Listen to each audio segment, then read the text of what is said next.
and me in the webcam next to this fucking hamster picture. It's so good. We'll just give it a couple and let people get in first, and then we'll Damn. begin. I wish it was a fucking, what is it? A GIF. Okay. I tried to have a GIF, but I would have that. It's just like hamster trembling with fucking a fan in the background. I'm pretty sure one of the questions was about the hamster fetish, but we will get to that. Don't worry, we will. Yeah. They called it a fetish or something. Hamster fetish, not the best thing to be asked, actually. No, not in public. Yeah, not enjoyable. Lies and slander. Listen, the proof is right there. Okay, I can see that hamster. God damn, it's such a fucking, it's such a ridiculous picture. It's the best.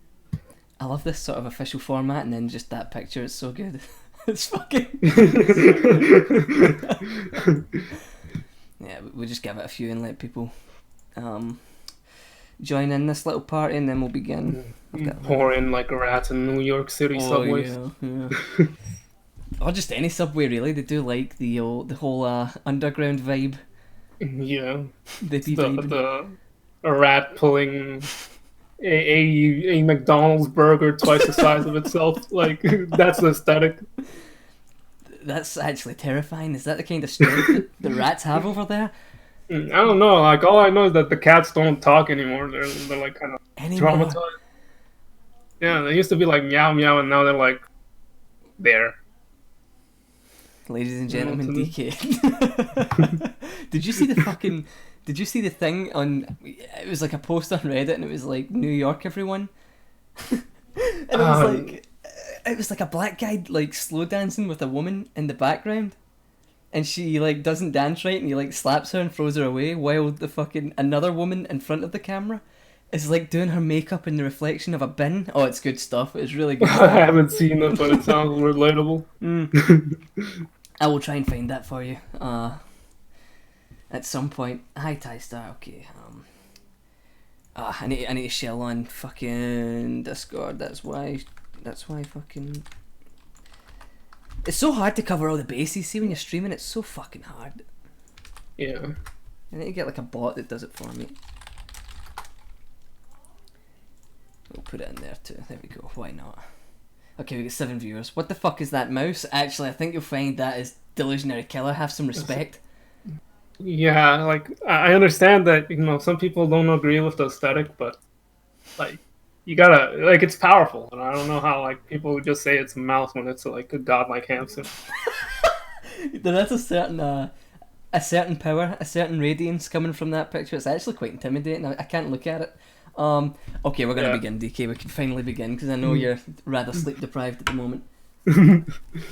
No rush. It's not too bad, but the worst thing is really my stomach is like, bruh.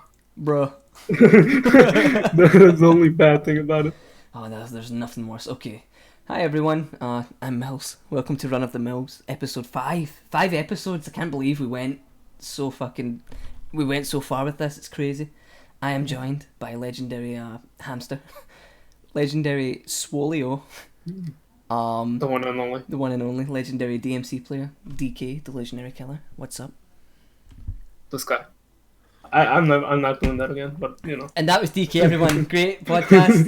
We're going off the air. Yeah. It's done. You just see the credit roll like speed through like it just goes right through. Yeah. It's really fast. DK, how did you come up with your name? There you go. A question for you before we start. How did I come up with my name? So bad. I was like fucking 14 or something. I was like, dude, there's Killer's Taken. I need to find something edgier, but that doesn't require numbers. And then I thought, okay, delusionary sounds cool. I don't know if that's a word, but it has illusion in it, so that's how we combine both of those and get the beautiful DK. The beautiful Deke. Yeah. Deke.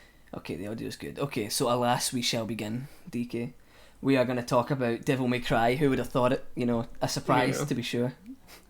It's a very difficult topic. It's a very difficult topic for us to talk about. we'll just start with the basics, DK. Where did it all begin? I know you've told the story before, but just for the sake of the people who do not know, where did it all begin for you with DMC? How did it start? Where was the entry point for the hamster? Well, back in my day, we used to, I don't know, like my older brother got himself a PS2, and he had like I think Call of Duty Finest Hours. That was the first Call of Duty, and he also had I remember another game, that, and he had DMC 3 with it as well. And I remember saying at one point, like, it's probably because it had like a metal looking font and like dude in the front cover, and that's probably why he bought it, because like it's a lot of metal. Yeah, But a lot of dudes. yeah, that ended up being pretty good. It was a good decision, because then I lost my hand, but but and like I remember playing it kind of casually at first. In fact, I think I got stuck in mission 5, so like I didn't pick it up for a month, and if I didn't pick it back up, I probably wouldn't be here, because on mission 5 there was this dumb thing where you had to walk across a pit.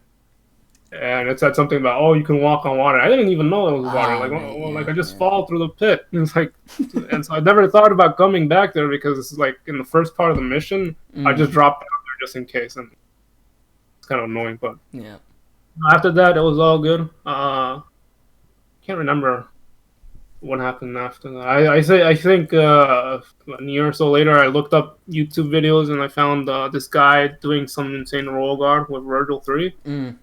And I was like, oh shit, you can do this, because he was like releasing the Helmbreaker that Virgil has, and then his Stinger, and it kind of did like this zigzag motion that I thought was cool. So I tried to do that, and I failed for several years. Yep. I was never good at roll guard, and so I started playing it really seriously like around. I think I was turning. I can't remember. But that's kind of when I started seeing like combo videos and the True Style Tournament videos. It's kind of how I got into it. Yeah, so that was going to bring me on to my second question. Was what? Obviously, there was a point where, even DK played this game at a lower level. As hard as that is to believe, what was the sort of thing that sort of, like, how did it get to the point where you were like, okay, now I want to play at a higher level. I want to get good. I want to practice. Like, what was the motivator behind that? I remember seeing people doing cool shit. You can create epileptic seizures on the fly. That's cool. That's great. And so yeah. I forgot who were the players. There were a couple of players, but I mentioned the guy who was playing roll guard, and that wasn't necessarily. That was kind of like, okay, I thought that was stylish, but it wasn't like combos or anything. So I think I started watching players like, I think the first combo video I saw was from a player called Prince of Devil, which made the first combo video. It was Hell is Dead, I think. And actually, it was legendary. Watched that, downloaded that on my PSP. Watched it back and forth. I downloaded like a bunch of videos on my PSP because my internet was slow. It wasn't even my internet, it was like a neighbor's Wi-Fi that I was just connecting through, and just put tinfoil around my PS3 and my PSP to download that shit. But that was good times. Can't remember anything else. There were other players like Mo. It's a beautiful Mo is his name. Who won True Style Tournament 4. Wada, which is a legendary Virgil player. There was Tatsumaru Block, which is one of the first True Style Tournament players. I think he's like probably the first freestyler that you can probably say with the games. It's crazy how you see all these people and literally I have no idea who they are. It just shows how fucking the people who have, no, I don't mean that in a bad way. I just mean like how much the people who I know compared to like the people from back in the day. It's crazy how like many people come in and how many people drop off from these games. Yeah, and like the guy Tatsumaru came back for a bit for DMC 5, but he just didn't play it for. Okay. But I don't think he played it for very long, even in the DMC 3 days. But he was just like, I think naturally pretty good at the game. DKC, before we go on, I'm just going to switch the call region to US East because there's a little bit of lag, so just do that. Hello. Power strong. There we go. Hey. Am I laggy now? No, this sounds good. I'm lower than DK. Let me turn myself up. How's that? Is that better? Is that good, Shay Guevara? Oh. Yeah, just about. That's better. Okay. So obviously you decided that you wanted to get better at the game by watching these players. What was your sort of practice routine? Was there anything in specific, or was it just whenever you had time, just fucking pouring the hours in, or was there like a schedule kind of thing? Like, how did you go about actually practicing? I kind of winged it. Like I was super dumb when I first started playing the games because I just didn't like. I just winged it. I played for fun. Like especially when I got Special Edition. That's when I started to play it seriously. That was around like 2011 or something. I can't remember. Maybe 2010. But I forgot. I would usually play Mission 2 because Mission 2 was kind of like the freestyle room of the game for DMC3. I also played Mission 19 with Abysses, the bloody guys. Yeah. And with Virgil, I'll play Mission 6. And yeah, I just played for like 3 hours a day, maybe. I don't know. I can't remember. All I know is that I'd just be in front of my TV and play for a bit. I couldn't play all the time because at the time my brother still owned the console. Yeah. So a few years later, I bought that console for like $40 with all his games. So that was a good deal. That's a great deal, actually. Geez. Although the only real games I played were just Devil May Cry and maybe like 2 other games like GTA San Andreas or something. The good stuff, yeah. Yeah, that was the good stuff. So there was no real practice routine. DMC4 was more when I got DMC4 it was more sort of I don't know how to describe it. It was more specific, so especially because you didn't have trainers and because the enemies died so quickly on console. I had to kind of grind mission 12 over and over, or like mission, what is it, 17 I think? Yeah, it's 17 when you fight Sanctus, not Sanctus, Savior. Because there you get easy access to an Alto Angelo to juggle. Isn't it 18? I can't remember either. Yeah, I think it's 18, yeah. Yeah, it's 18, okay, yeah. Also in Bloody Palace, I used to play Bloody Palace through 1 through 20 quite often. Believe it or not, it wasn't 1 through 3 like it is now, but... Yeah. Why not Bloody Palace on DMC3? Is it just because of how like random it was? There wasn't any... Yeah, always random, and it's also like not D&D, so you didn't actually learn how to deal with that. Anyways. Yeah, the whole DMC3 sort of DMD shit, the stuff that you've been into with the number values and stuff, that shit's crazy. That shit is insane. Yeah, it's annoying. It's annoying. How is it annoying? Why do you find it annoying? Well, I played Devil May Cry just to do crazy shit, not to do the math. So I never liked doing math, and that's kind of the annoying part. It's also annoying that for certain things it's very strict.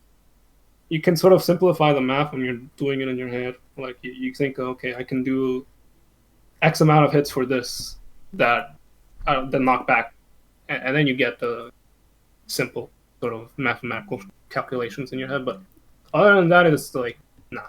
It's fucking crazy. Like, when I'm playing like DMC, like any of the DMCs, like there's enough fucking going through my head without having to put math into it. So it is crazy how you're able to fucking do that shit on the fly. That's nuts. That's probably why I could never get good at that game, to be honest. At some point, it comes down to remembering the patterns or like the amount of hits you can do, and it's not super difficult. But I think that if players keep playing that game in terms of freestyle, which that game is. I think I'm pretty sure it's that at this point. But if people were to actually like pursue freestyle, at some point people would be doing like more complicated stuff in that game. Yeah, definitely. The only stun pattern that I know is Helmbreaker Stinger launch, and I don't even know if that's it. It may be 2 stingers. I can't remember. It depends on the enemy, doesn't it? Yeah, like okay, so there's so let me go. So Pride's the lowest of the low. They I think they can launch with that. I think they don't even need to. I think you could just you just need a Helmbreaker, full Helmbreaker, and then the launch. I'm pretty sure. I can't remember. And then like Sloth and the red guys and Gluttony is the one that spit out sand. Those take a lot more, and they're 60. They're the same kind of. So, would you say the decision to not really do that in the later games? I mean, they kind of do, but it's not the same extent. There's no sort of extreme mathematics involved in DMD in 4 and 5. I'm assuming that's a relief for you. Yeah.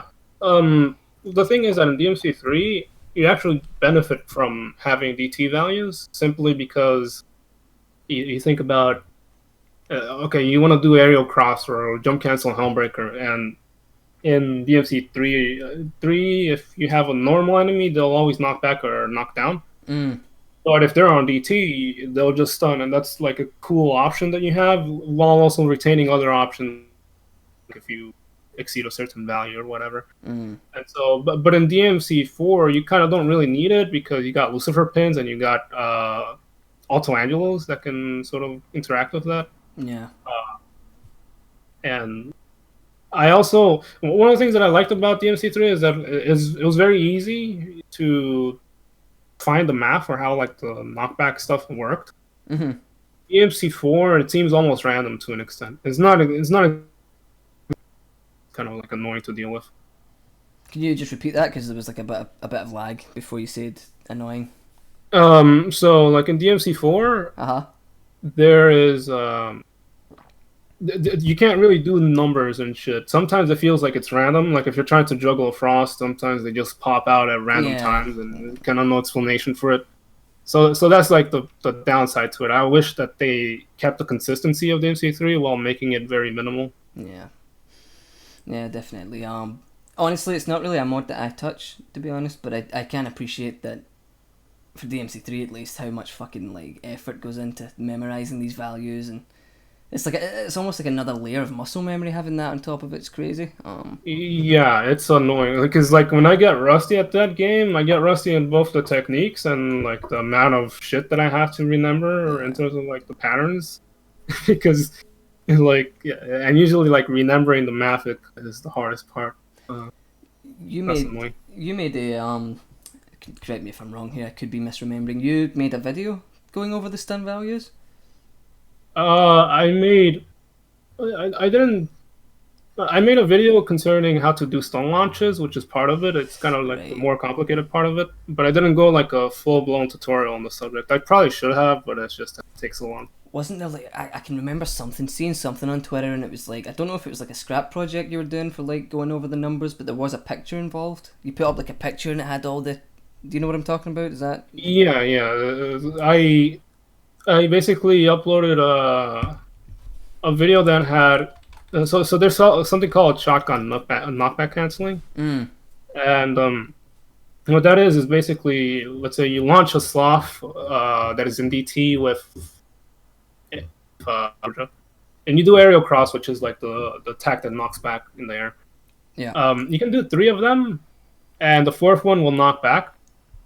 And this is always consistent because again, the values are consistent. But if you shoot shotgun instead of aerial cross, in theory the shotgun should knock back, but in this case it doesn't. It keeps the enemy in place still and resets the entire value system again. The only issue is that in some of those points, because it's shotgun and there's like pellets involved, it seems like some of the knockback carries over. Right. So essentially you got the ability to add a bunch of knockback without actually knocking the enemy back. But depending on like the attacks you use, the strings can go very differently, and so you kind of have to keep in mind that. And basically, it's like a decision tree, sort of.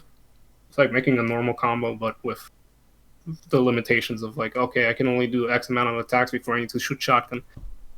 And that was kind of what I was demonstrating. That's crazy. Right, okay. Yeah, I knew I wasn't too up to date on the details. I just sort of remember a picture being shown. So, see, for that kind of thing, like the shotgun resets and stuff like that, is that something that you were there for when it was like sort of the whole concept of it was sort of conceived and expanded on? Actually, it came way before my time. There's a player called Beautiful Mall, which again won like a True Style Tournament 4 with Swordmaster, I think. Right. Was it? Yeah, he was.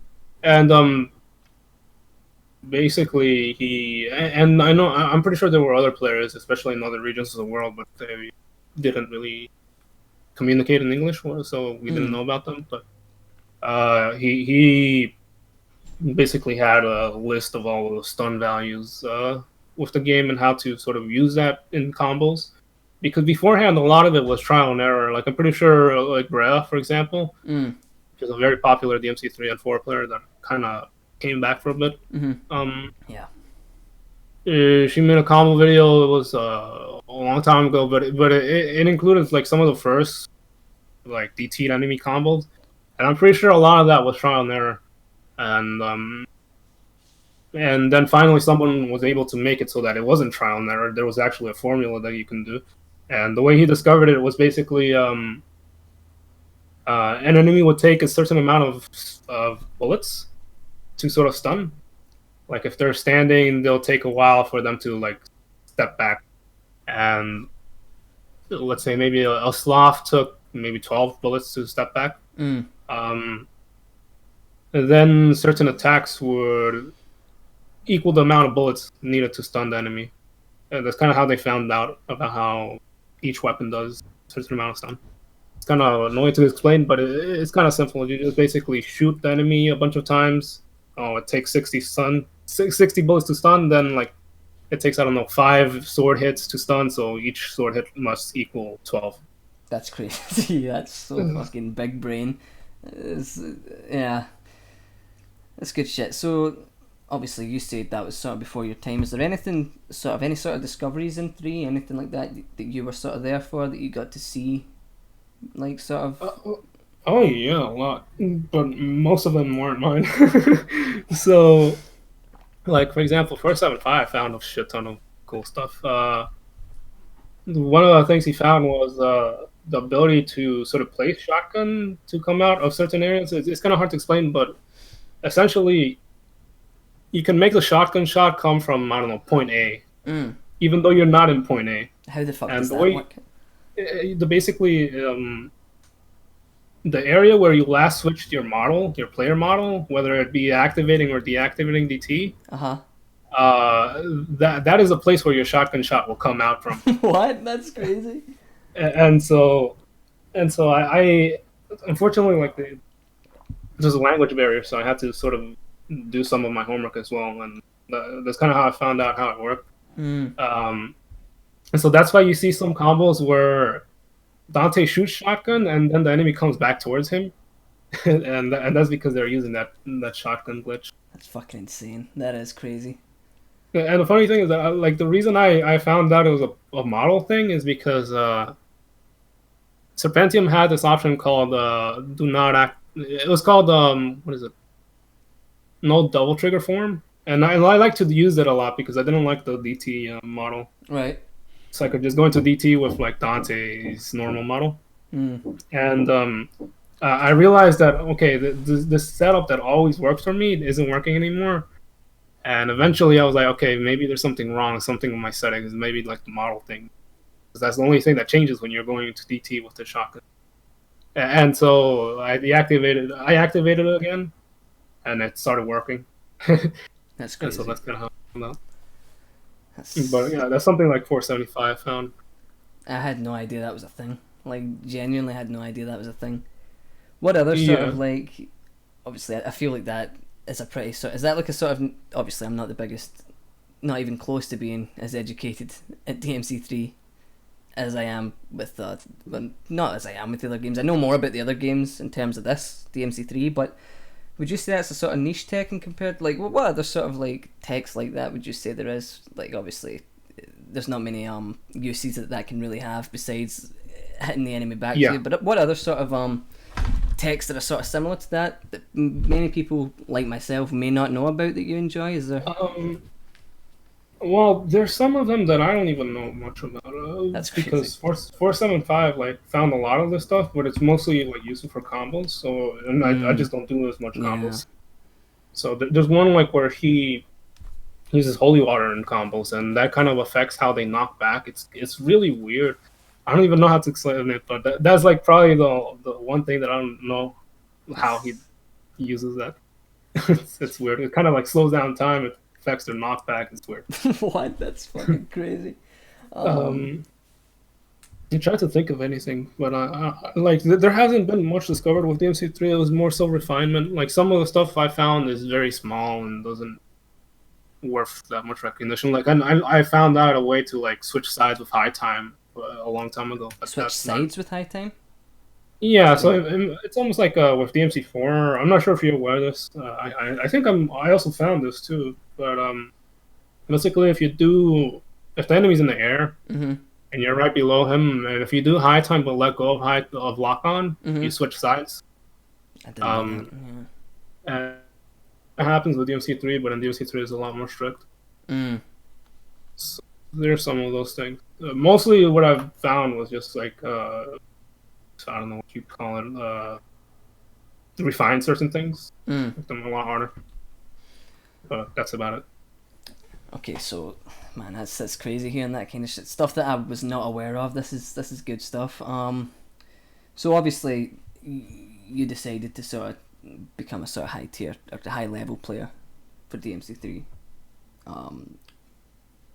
How long did it take you? Like, what was the process of breaking into the sort of community? Like, did you go out your way to talk to other players, or were you sort of doing your own thing, just watching? Like, you know what I mean? Or did you make an effort to try and integrate yourself into the community with the other players? At the start I was I was known for the guy who always commented on other people's videos. I think I was very friendly. Nowadays I don't do that so much, just because it's kind of like saying the same thing over and over again. Like it's a nice video, and I'm pretty sure that people already know that I appreciate what they do. So it's like I don't know. It's like usually you kind of already seen something enough that you're just like okay, it's a cool combo. That's all I can really say. But yeah, at first I was like, hey, nice video and all that. And I don't know. Afterwards, I just kind of started doing my videos as well. But I kind of slowed down in terms of like putting down comments that are like, hey, nice video. Even though I just like try to retweet and like people's stuff as much as possible. Yeah. Not only because not only because I like a lot of the content that is being put out there, but also because I want other players who follow me to probably learn or like be aware of certain things that people are doing.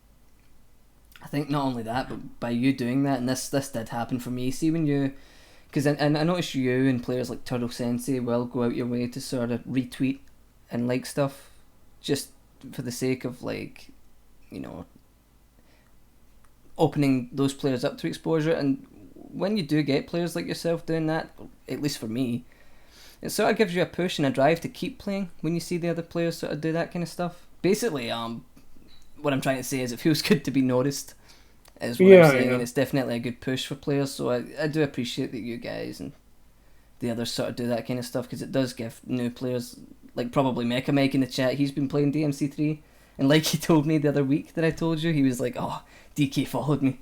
This is the best. It's like, yeah, you do get a push from other players doing that, so yeah. Yeah, it depends too on like the mood I am in that month or something, because sometimes I'm just like, this is kind of pointless, I don't want to share anything, kind of bored. Very few people are progressing, but fuck those guys. I've been over the years a little bit less charitable than I was, but I still try to retweet. Yeah, definitely. Okay, so moving on somewhat, was there ever a point, like in your career? Can I say career? We'll roll with career. Sure. That's, yeah. Any point in your career with DMC where you felt like just hanging it up, just leaving? Fuck this, I'm out of here. Anything? All the time. All the time. Dude, even when my hands are fine, I'm just like, shit, this takes so fucking long to actually get good at. Oh yeah. Like the amount of time that you have to spend to just get one technique, or to get this sort of like pattern down. And especially back then, I guess like with experience and like with introspection of how you learn things, you pick up speed in terms of like how quickly you pick things up. But I think that there's like some sort of like cap on that, sort of, because it doesn't matter how much you can break things down. eventually you just have to grind, and that's the annoying part about playing Devil May Cry or like any game that requires high execution, is that you just have to grind, and you have to be sort of mindful of how you would also just like that's a pain in the ass, and especially back then, I'd say when I was playing DMC4, because I played for 2 years on console, it was kind of demoralizing because everybody was like on PC, and I was like, shit, I gotta catch up to these fucking monsters, like, Yeah. and like PC, it's like okay, it's cool, but I still have a long ways to go, and it's not hard. It's not easy to like catch up with players.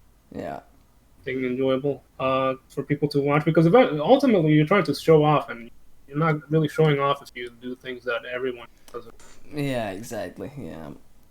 Even if other So, people don't say that kind of thing and say that it's good stuff, you know yourself for a fact that you're not doing anything that like other people are doing. It's kind of, I know what you mean. Yeah. yeah, you know your value. Yeah. You know your place. Yeah. And I think that another At least thing some, is, huh? at least some people do. Yeah, some people. Yeah. I think one of the things is as well with these games is when you take a break, like say for example, take a break from DMC4 for I don't know a month, and you come back to that and you just are not where you used to be. At least for me, that was really demoralizing. It's the reason I don't play that game anymore. Because Yeah. I just can't get to where I was, and I don't feel like grinding. Because I feel like 4 out of like obviously the games that I got half decent at, which was 4 and 5. but I would say, and correct me if I'm wrong, that 4 is the grindiest out of the 3 games. I'd say I don't know.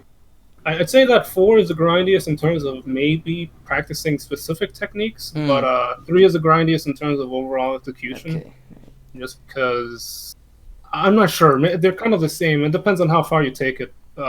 It's just that DMC3's gravity is so fucking annoying that a little mistake, you don't have many options to recover from that. Yeah.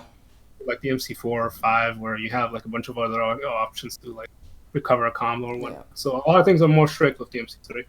But yeah, I understand. Like fucking coming back always rusty is awful. Oh, it's horrible. It's probably the reason why I'm just sticking to 5 for now, because even though it's not, you know, it's not good, some of the things that made 4 and 3 good, or 4 especially good, although we do have mods to rectify that, it's the one that I'm sort of most comfortable with. And I know for a fact that if I was to stop for a while and came back, I wouldn't have to grind as much as I would for 4 and 3, so yeah, the grind is definitely a sort of demotivating thing. I think that might be eventually the case with DMC5, because the more players play, the more difficult the stand-up will become. Yeah. But I think you can already do a lot of stuff in DMC5 without having to grind as much as in DMC4, where like something like Star Rave is hard, like a lot harder. Oh, aye. And yeah, like that's demoralizing. One of the good things though is that if you de-rust and you do your best to fully de-rust, oftentimes you come back stronger and you pick those things up a lot faster. Yeah. But that's the only good thing. Yeah, I think, to be honest, I think I am just done with 4 playing it at that sort of level, because unlike you, because you played 4 for how long? How long did you play that game? It must be like what, 8 years? I'd say 5 years, and then my hands fucked up, so I'd say 7 years. Okay. But I don't know if I could count those other 2 years because it's just like so half-assed. So I'd say about 5 years. 2 on console. Definitely the you've been playing for a long enough amount of time where you can start and stop, and when you start back, your de-rusting looks a lot better than mine does. I never managed to put in the amount of time that probably someone would need to stop and start back again at a half decent level, so that's the reason why I sort of just stopped playing 4 altogether. Maybe I'll have a change of heart someday. I mean, you did learn pretty quickly for like the year or like half a year that you were playing. Under the right guidance of D.H. Malice. Yeah. He actually came in like very late. I wish he had came in earlier, but you know, fucking, you know what that asshole's like. You know, takes his time doing anything. So. He's lagging in real life, like brain lag all the time. There he is. Fuck. Freaking rebelling. No offense, no offense. No, none taken. You got someone in the chat asking what happened to your hands. You don't have to go over it, but if you want to go over it real quick. Right. So I basically was having like this very intense session of like playing around, and then I found out that damn, I just can't comment. So fucking no. No. I was about to agree with you, fucking hell. Fuck. But nah, it was something that crept up on me. I was playing like, I don't know, late 2016. It was early 2017 when I then kind of fucked up because I was playing a lot of Devil May Cry, I think, and among other things, I was trying to, I don't know, do keyboard shit. I don't know. I was trying a bunch of different things to improve upon, not just Devil May Cry. And I was also at that point. Okay, so one thing is that I feel like the PS4 controller is a piece of shit and probably contributed. Yeah. I've never really had these issues with PS3 controller, and I got PS4 controller in like the October of 2016 or something. And beforehand, I never really had many issues with the PS3 controller with my hands. But I was also like playing like a dumbass, really difficult techniques that I was trying to get used to, like the nerfless side raves.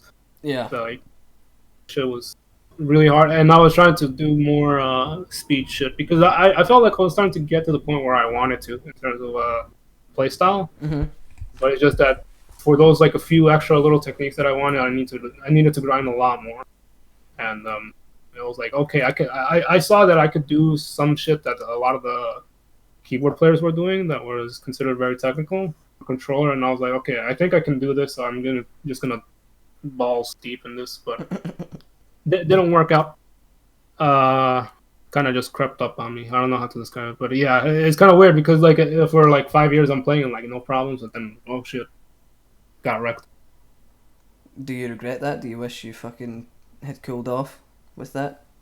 Yeah, like obviously because I mean even like I could I think sacrifice some of those techniques that I wanted to get good at to just get good at the other overall stuff with Devil May Cry. I think it would have eventually happened, maybe. I'm not sure. Yeah. Because you kind of get old, you're not like fucking teenager anymore. But also like I wasn't very healthy back then. I still can't. No, I'm not that healthy. Some digestive problems, but the thing is annoying. I'd say that if I just like divided my time more wisely, that would have been easy. Because like ultimately I also wanted to do other stuff like play other games, and so if it were just DMC, right, if it only affected DMC, I'd be fine with that because I can still do other stuff, but it kind of doesn't affect just DMC, so it's kind of like annoying. Fucking feel like in my typewriter I was like, oh my hands. Oh my hands. Do you what advice would you give to people to not do that? Would you just say divide your time better? Don't spend as much time practicing techniques. Don't spend 8 hours trying to do a star rave every day kind of thing? Yeah. So I think one thing is to try to stay overall healthy because I think that matters. Like get good sleep and all that shit because something as simple as sleep can revitalize you. I mean, even when it comes to working out, right? People would say, you want to take breaks, you want to eat healthy so that your recovery time is faster. Yeah. So you want that for yourself. And I'd say, divide your time wisely when it comes to practicing things. I know it's kind of hard not to give it your all when you know you can do it, but kind of have to limit yourself because the human body sucks. It does. Let me think of something. Like basically, if you notice that you're having more frequent soreness, just kind of take a break for like a week or something. It's my left. That would be good. It's my left hand that gets it. See right there. I get like a sort of ache there, and anytime I do, I just stop for a week, play other games. But right. It's getting to the point now where I'm doing shit like typing on the fucking keyboard, and I can feel it ache. So. Yeah, you might want to take a break. Yeah, I think it is that fucking piece of shit DualShock 4. I fucking due to whip out the PS2 controller and use that instead. Yeah, and again, I'm not a doctor, so who knows if the PS4 really did anything. But I feel like it did something to me because I've never really had anything like that before the PS. It's a sort of big and clunky piece of shit, isn't it? Real cheap piece of shit, breaks so easily. I mean, it actually lasted. My first PS4 controller lasted longer than my PS3 controller, and then I got this that just like the buttons are much harder. So thank God my RSI got worse, so I wouldn't feel the difference. But fucking this shit sucks. I hate this PS4 controller, and it died on me faster than anything. Is the Royal Guard button still fucked? Yeah, it's still fucked. I need to buy one soon. Damn it! Someone get this man a PS4 controller, okay? You don't need it. DK does, okay? Give this hamster what he needs. Just don't need a poor little hamster. Wait, I'm not little. I'm jacked up. You're fucking huge. Can we talk about how fucking huge you are right now? You're. I have about like 50% capacity in terms of concerns. Like, I'm not going full blown jacked, but I am kind of jacked. You can't go too far with it because like eventually I won't be able to get out of the room and I have to like wait for like an hour to like chill a little bit, let the muscles relax. Yeah. Kind of annoying. DH is out here like giving out controversial opinions about how I'm not jacked for itself. And those 40% of people who voted no, they don't even know what jacked is. They think that I don't know, like whatever. They think that their poop is more jacked. I don't know. You're literally like £4. That's a lot of money, okay? This is a dying economy, Jimmy, okay? While wearing boots, listen, okay? I am on your side, DK. See if a man says that he is jacked, he has no reason to lie about it, okay? There is no reason. Yeah, I believe that you are like, you know, like the fucking, like the Kingpin from the Marvel comics. You're just huge, shoulders are so fucking big. You know, you eat your cereal with steroids every day. I can see it, yeah. Yeah, I don't know how to describe it other than like constipated poop. That's how jacked I am. Is that like? Oh, you mean you're like constipated poop, or you have that's occurring? No. Well, maybe I don't know how to describe it other than like if you gotta eat big to get big, you know. Yeah, I probably eat about 3 cows a day. No. Cows a day? Yeah, 3 cows a day. Yeah, maybe 4. You just can tell the cow to lay down in one of your like hot dog buns or whatever. No, I pick them up with one hand and slam them. Fucking. Yeah. Okay, yeah. That's how you do it, the man. Yeah. What about you? What would you say your workout program looks like nowadays? It's You see Mr. Incredible when he's working out to get back to his old shape. Like you lift one train wagon with one arm and then the other. That's kind of how I'm doing like those fucking what is it, chest flies. Chest flies. You're doing train car in each hand. Yeah,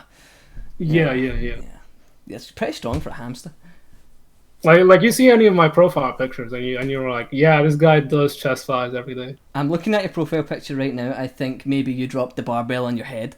No, you see, like testosterone kind of does this to your like you kind of start balding. Your neck is like thick as fuck, you know. Yeah, you look like a king cobra. Yeah. Like fucking corn candies. Yeah.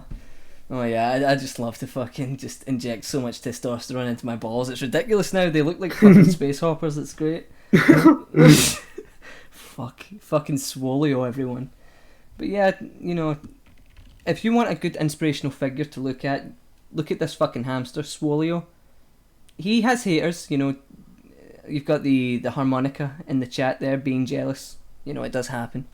Yeah. Does testosterone improve DMC skills? Almost certainly, I would say. I mean, this is DK at 50% capacity, and he is lit, as the kids say nowadays. So yeah, I'm jacked. Like I lift every day, bro. How much do you lift? Like thousands? Like I think that the measurement system needs to come up with a better sort of. Yeah. You need to start using miles to sort of measure your biceps. Yeah. Yeah. If DK at 50% is a fucking hamster, I don't know what that says. You know, you DK at 100% is a fucking capybara on steroids. Okay, you don't want to fuck with it. Yeah, and I'm chiller too. Like, yeah. Okay, let's move on. Swolio, if you want to. Yeah. Okay. So obviously, you said that back in the day you made content, you made videos. What sort of videos were you making? How does it sort of compare to the sort of stuff that you make now? Which I know is sort of few and far between, but you know. Yeah, I mean, I don't know. I think I don't know. It's kind of the same, sort of, just like in terms of aesthetics is different. I'd say Mm, that I nowadays I try to make the most of like what I can play and what I can put out. So oftentimes I get highlights instead of full runs. mm. Because back in the day I tried to, and I kind of still do now, try to get full runs that are overall really good. And even if I got like some really sick ass clip in that run, I'd have to delete it because like the run sucked. So I just gotta get rid of it. Ah, really? You And wouldn't keep that? no, I just throw it away. That's Fuck that. crazy.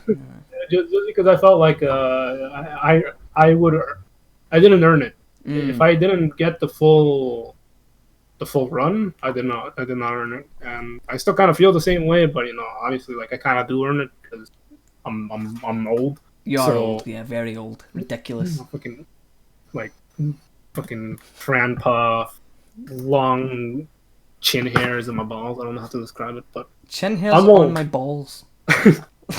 Like Peter Griffin has his chin in the wrong place. But yeah. So I now am a little bit more liberal when it comes to the clips that I use as well as the editing because since I have like a lot of smaller clips, I can actually edit it a Mm. little bit more enjoyably. Whereas with a full run, it's kind of hard to edit and it's kind of hard to put the music fit the video. Mm.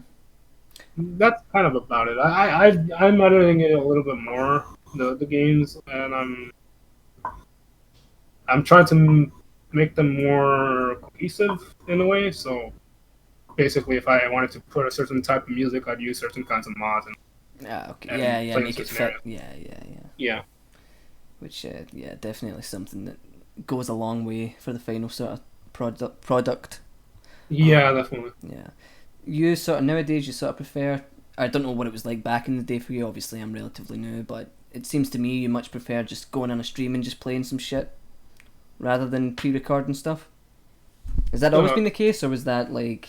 Is it just something that has became sort of more comfortable for you now, like streaming? uh, wait, what was the last part? Create more what? So you stream a lot.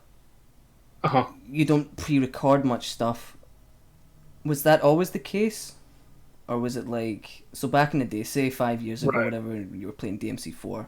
Would it be where you would just stream a run, or would you pre-record the run instead? You see what I mean?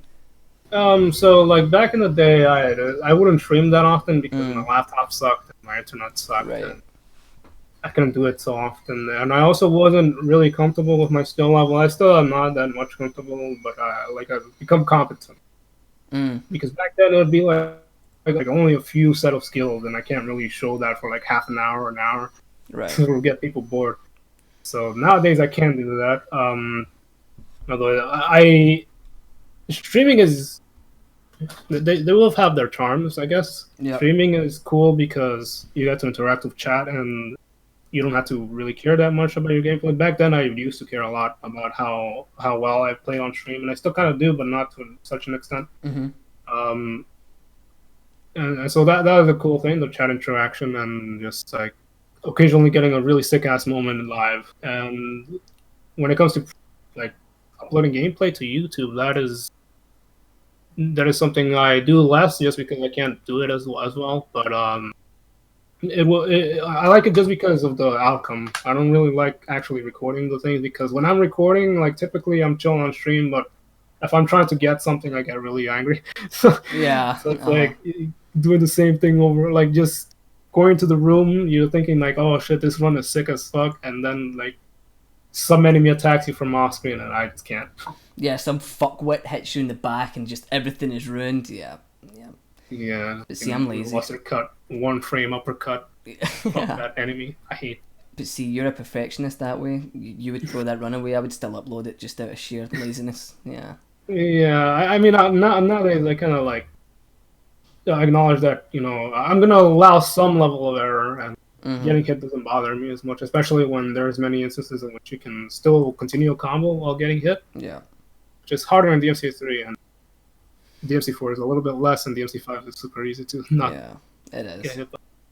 But it's still something that is cool. I feel like for freestyling, it is how you sort of deal with being hit and how you recover from it and how you sort of adapt around that is still very much core to the freestyle. So I do enjoy seeing some level of error within. Obviously, if you go into a video and you're getting hit left, right, and centre, it's not great.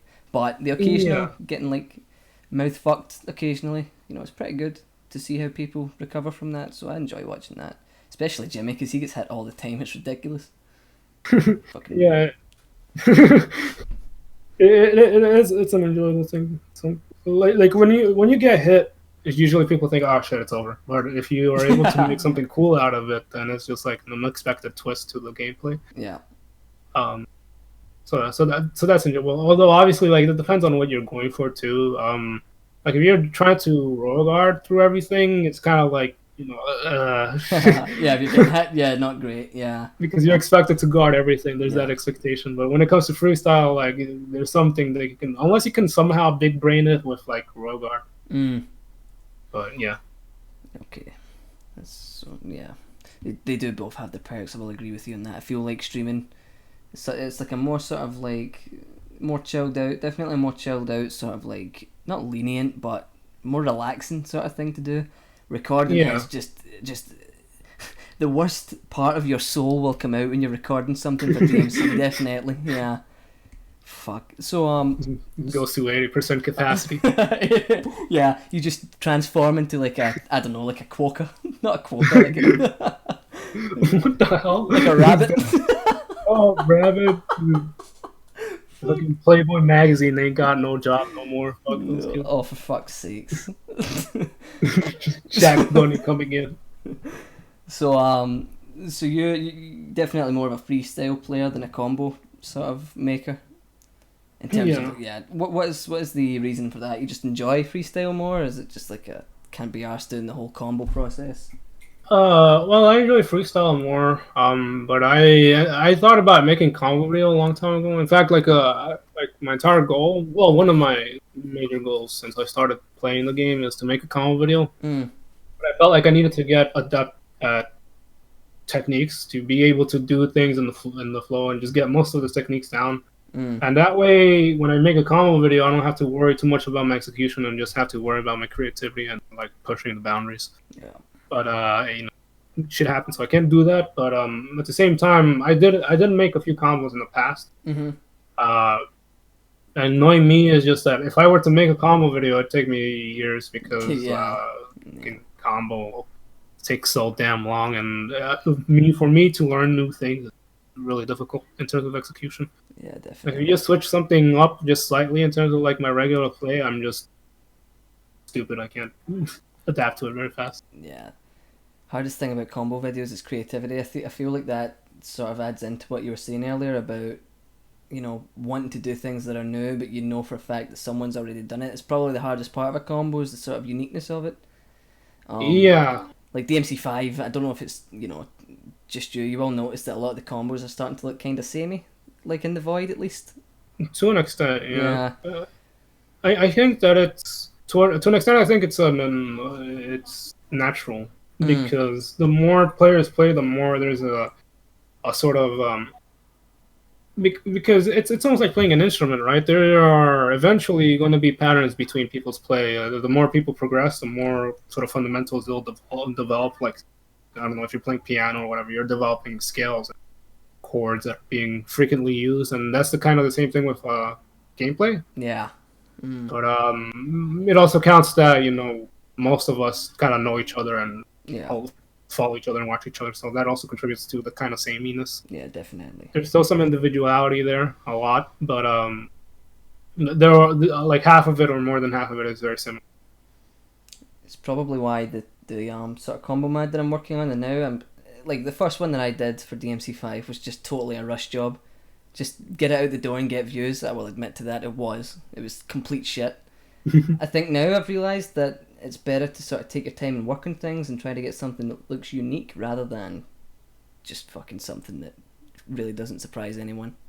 Right. So definitely, and it's like you say, like eventually like there'll be no sort of unique sounds in a song, because as long as songs are being made, these chords are getting played. There's only a finite amount of notes and stuff that you can play.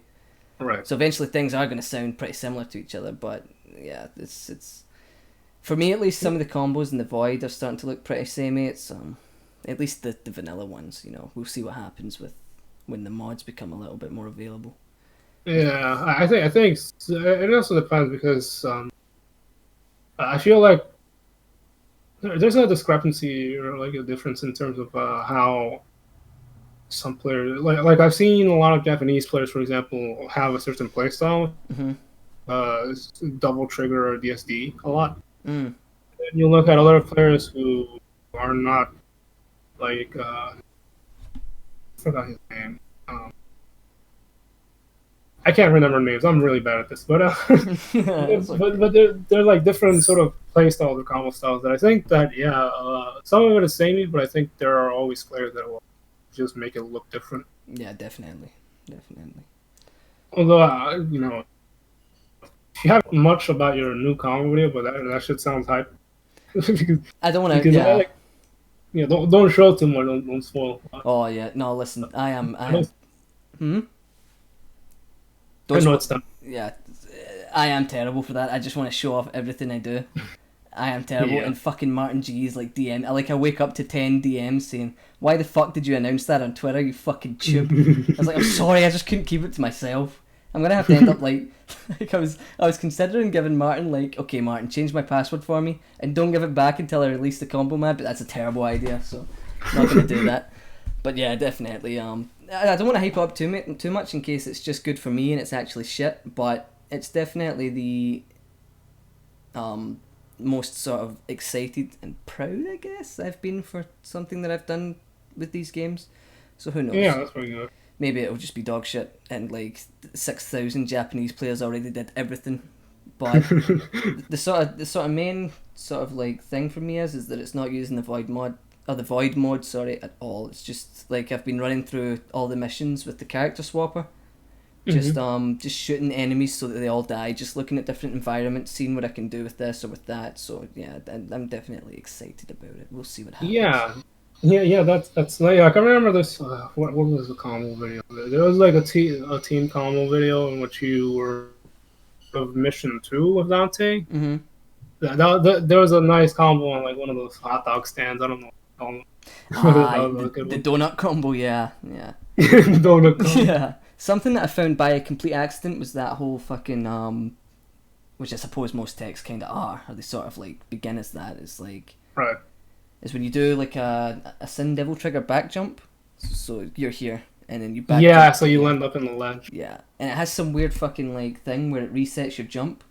So you can hit an enemy up, you can jump back and then jump forward and hit the enemy and it'll juggle. Just because that's how Sin Devil Trigger's jump works, it does damage. But it also does this weird thing where you do the ground punch straight after you do the jump, and the effect doesn't come out. The effect for the Sin Devil Trigger launch, the ground pound, doesn't come out. So there's some weird things with that. Probably more to it, to be honest. It's kind of hard to implement to freestyle. Seems like it's sort of only a combo sort of thing, unless you're really. Your positioning's really good, but yeah, I think that could be trained for freestyle eventually. Oh yeah, definitely. Yeah. A bit of time. There was a freestyle player. I don't know if you saw. Hold on, I'll get his name real quick. He started uploading things. Hold on, he followed me. What's his name? Kwang Hyo. Yeah, Kwang Hyo. Yeah. Yeah. I don't know did you know who he was before? Obviously, I never heard of him, but I know you're sort of clued up. No, but then he comes in and he's showing some of the best freestyle sort of gameplay that I've seen. Obviously. Yeah, it was really good. I was impressed. It's kind of my playstyle, but way better. he's on turbo mode 1.3, doing more consistent shit, more varied shit. Pretty good. He's from Vietnam too. Jesus. I thought he was from Korea. Fucking racist. Get this hamster off my shoulder. Escort the hamster. I swear, I could have sworn some Korean writing. Maybe it was. Maybe he's I don't know. Could be Korean, moved to Vietnam. We don't know. Well, if he's from Korea, I'm gonna make a long Twitter expose. I'm Did like, did you say knows me. did you say Faria? Korea. I thought you said No, Faria. no. Oh wait, no. For real? For Okay, real, L'Oreal for real. you're worth it, DK. Definitely. Kunkin asks, Mills, when am I going to be on? Can a mod please time him out? Yep, there we go. Thanks, Nice. Kunkin. Oh, he banned him. Jesus, well, he won't be Damn. back. Oh, thanks, Kunkin, for Iron joining Hammer. in. There we go. Remove the ban. Okay, DK. I want to talk to you briefly about how you feel. This question might be a bit vague. I'll try and expand on what I mean. The question is, how do you feel about the current state of the DMC community compared to something like, the DMC4 sort of community 5 or 10 years ago or whatever, back in the day? Or how would it compare to the sort of the reboot launch? How do you see the community now compared to... We'll go with the reboot launch because I know you've brought that up before and you were there for that. What do you feel about the current state of it now compared to back then, 2013? I don't know. There's always like sort of patterns in community. It's like history repeats itself. So it's people are kind of general in terms of like when you see them as a group. But I'd say that the community now is much more interconnected because, and I think part of it is because of the use of Twitter and how people are uploading combos more on Twitter than on YouTube. Definitely. Back then, the community was a bit more segregated because of language barriers and such. So, for example, when I first started, it was around the time that the Chinese players started to come to YouTube, and when they came to YouTube, it was like a whole new world in terms of like tech and combos and all that sort of stuff.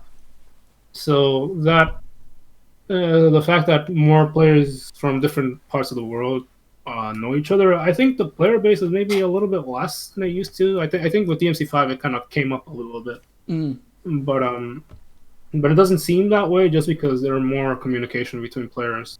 Like there's more like I think I've seen a player of India recently. I know what's his name? Forgot the guy's name. Damn, I don't remember his name. There's a player from Africa that made an insane combo video. Several of them. Yeah, he speaks French. Damn, I can't believe I forgot his name. Well, like definitely one of the best combo matters for DMC4. That's late crazy. DMC4. I don't remember his name though. But I'm pretty sure you've heard of him. Probably, yeah. It shouldn't be.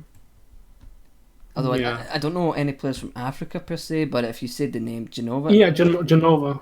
They're from Africa. Fuck, that's crazy. I'm pretty sure he's from someplace in Africa. I'm not sure if he's from there or if he works there or whatever. But there is a few places in Africa that speaks French. That is possible. Yeah, that's crazy. And so the fact that the internet is great for that, but it is also bad as well. Would you say there's more sort of like dramas and stuff like that now because of the sort of use of Twitter and the more sort of interconnected we are? Or is it just the same like from back then? Was it like, because obviously I wasn't here, like how bad was it drama wise back then compared to now? Because it feels like there's a lot of it now. I'm not sure. It's probably the same. It's just that more people know each other. Yeah. Okay. The thing is that with DMC Don't Make Cry, when that came out, that was way worse. But I don't think the community was as communicative with each other. So that's, I think, the major difference. At least when it comes to high-level players, we didn't communicate as much. Right, okay. Now we do. So I think the drama seems more just because the high-level players know more about how... Because we're all hunched together. Yeah. Yeah. Okay.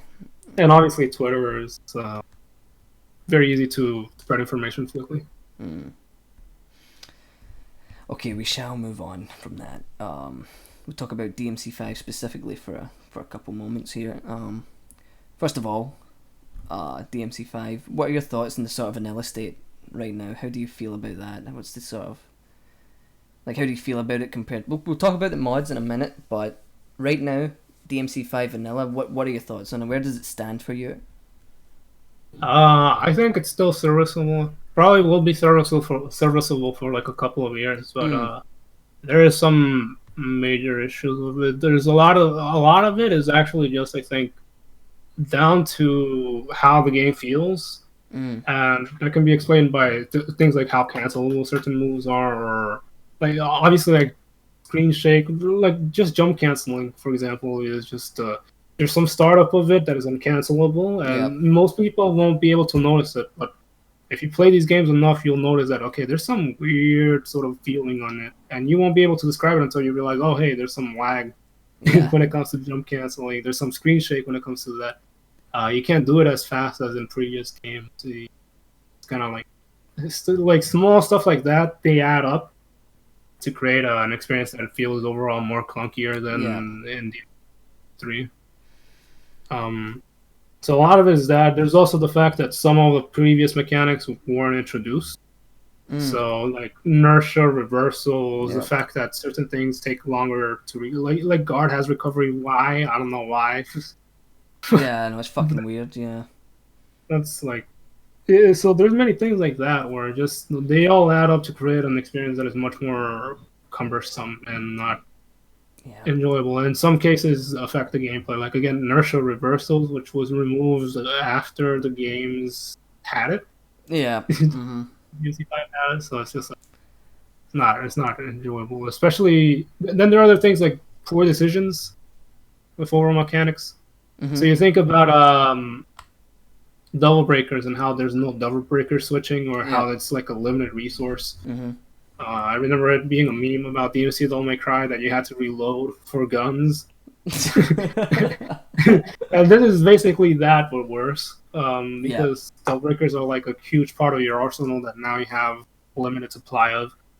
You have like I like Quad S, but I would like it if you could always enter it in. It doesn't matter if you're in Triple S or whatnot. Yeah. And there's like little things like that that overall just make it a more cumbersome experience. Yeah, things that limit you, that like sort Yeah, of like on the surface maybe to some people would seem like a good idea, because it's like, I know people would argue that, oh, it adds a resource system and you have to style to get to this point, but see, the people who play these games eventually are going to get fed up with these gimmicks, and that's what happened. And obviously you saw that the mods sort of bypassed all of that kind of shit.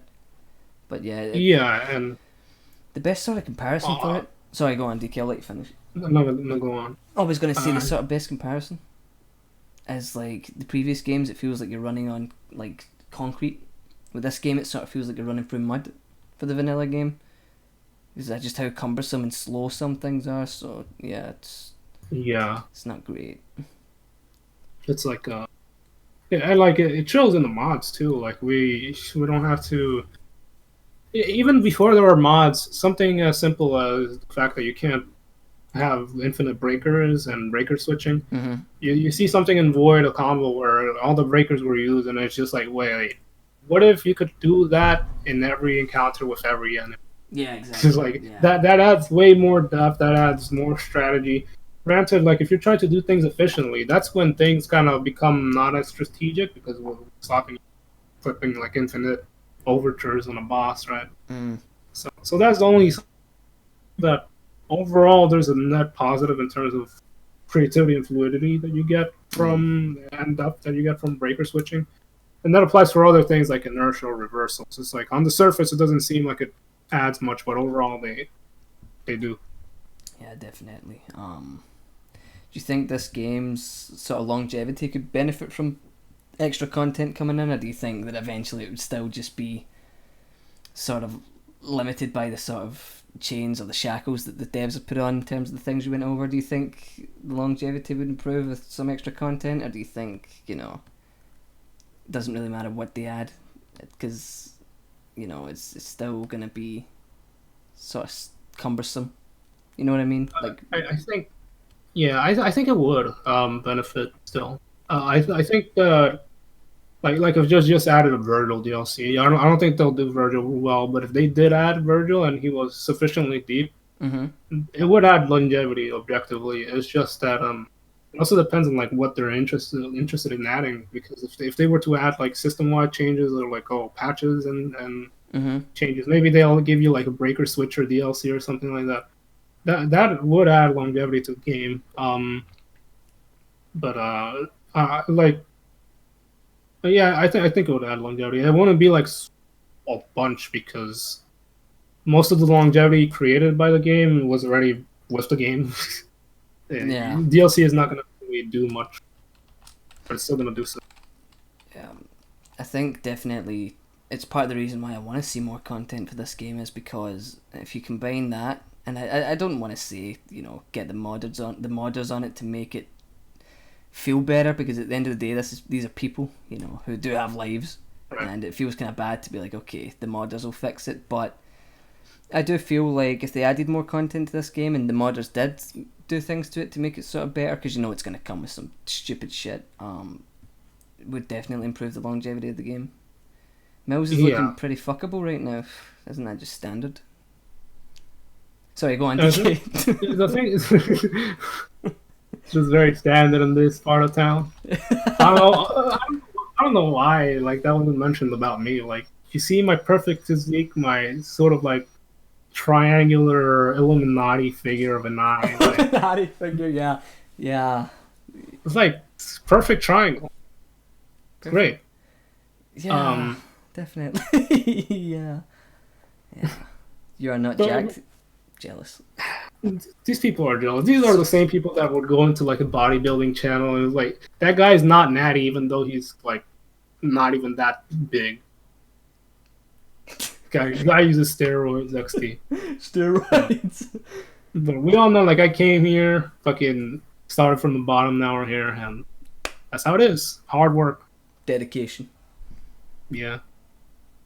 Sorry, go on, DK. I know we just had to take the 5-second break to talk about how swole we are, but Yeah, it's just this freaking modern art of, no, Greek, like, thinking men right here. a new species of man, training for the apocalypse. Yeah. Yeah, we're just like Jesus Chad Christ on Twitter. Chadius, yeah.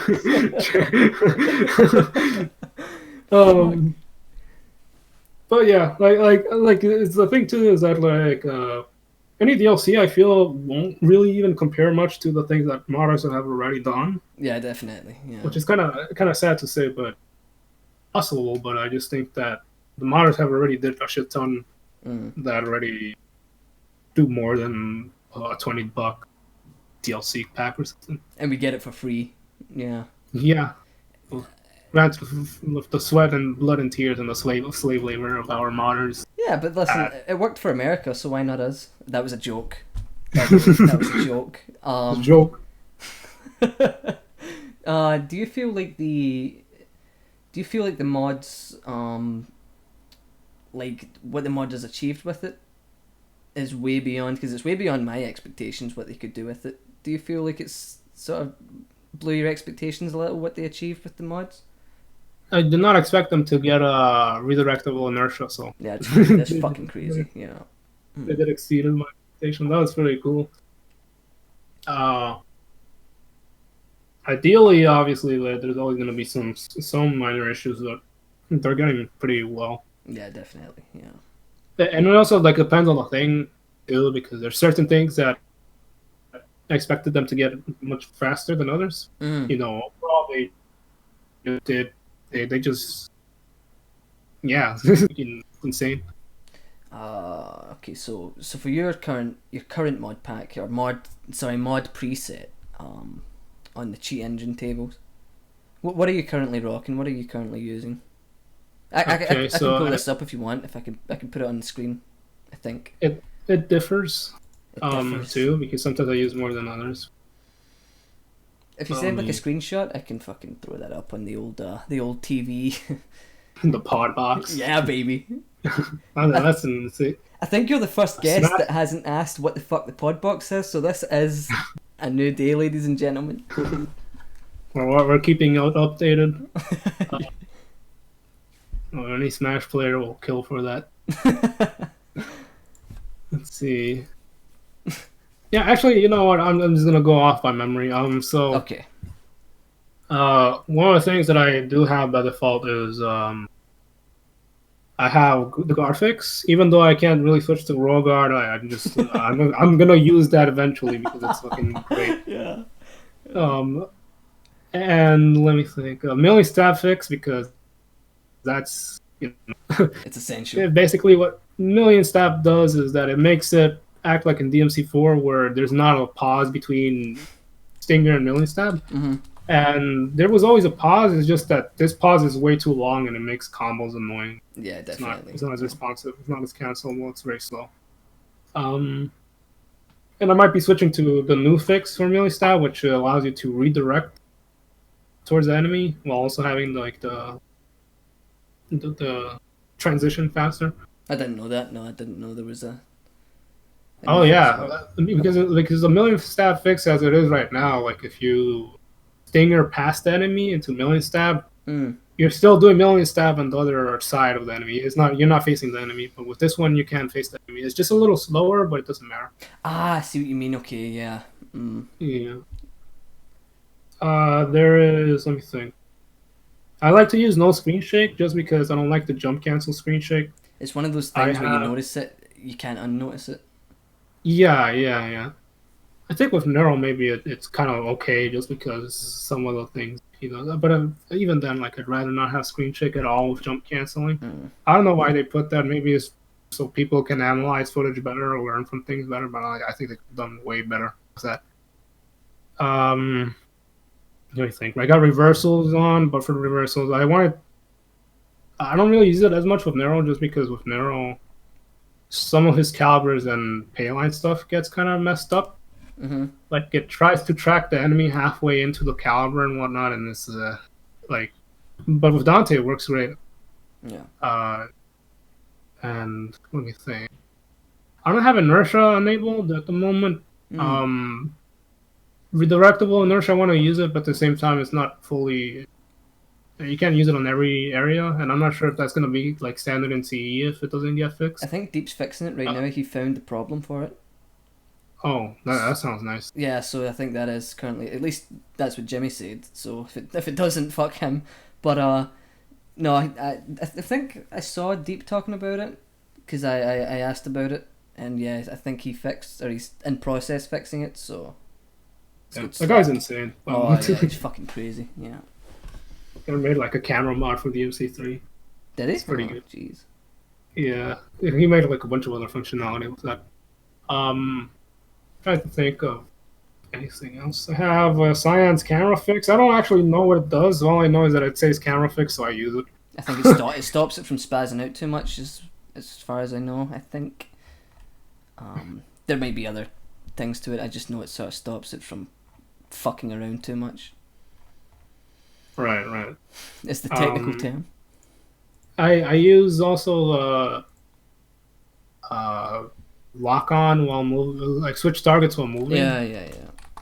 I don't feel like I need that, but I feel like it wouldn't hurt to have it on. Nice it actually does hurt to have it on because if I do back to forward input, sometimes you click. Yeah. So I have to discipline myself a bit. Yeah. But let me think of. I have infinite ignition always over top because I don't think that ignition should have been a thing with Balrog day one.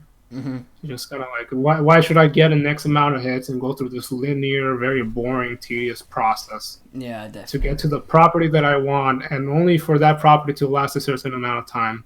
It's just like, okay, thanks. It adds back into what we were saying about like Devil Breakers and always Triple S, where it's like these things sound good at first, and like, yeah, it's a good idea at first maybe, but the longer you play, the more fucking annoying these things get. So yeah, I mean, at least in DMC Devil May Cry, you had feed, which only really made your attacks more stronger with Osiris. But it didn't remove like. Yeah. Okay. It didn't gatekeep properties away, right? That's basically. I'm trying to think of something else. So always over top just because like there's no possible way to get the fastest hit first. Yeah. Cavalier. So and Cavalier would well, yeah. I never liked how slow it was, so that's why I use it. Let me think of anything else. I don't really have anything else. I think. Oh yeah, quad S stuff. So always quad S. Quick SDT. Yeah, that's the great shit because quick SDT simply because I would have to claw with my control layout to actually hold down the SDT button. and my head's already fucked up, so I don't want to deal with that. Yep. And in Capcom, why didn't they make this a very much more simple input? So that's why I use it. In addition to that, too, is that you do get some level of responsiveness for it. Yep. If you want to do SDT, you can do it on the fly instead of having to preemptively do it or to prepare for it. Because if you prepare for it, you can't just let go of SDT, right? Yeah, you have to hold it in. Yeah. Yeah, that's kind of like annoying.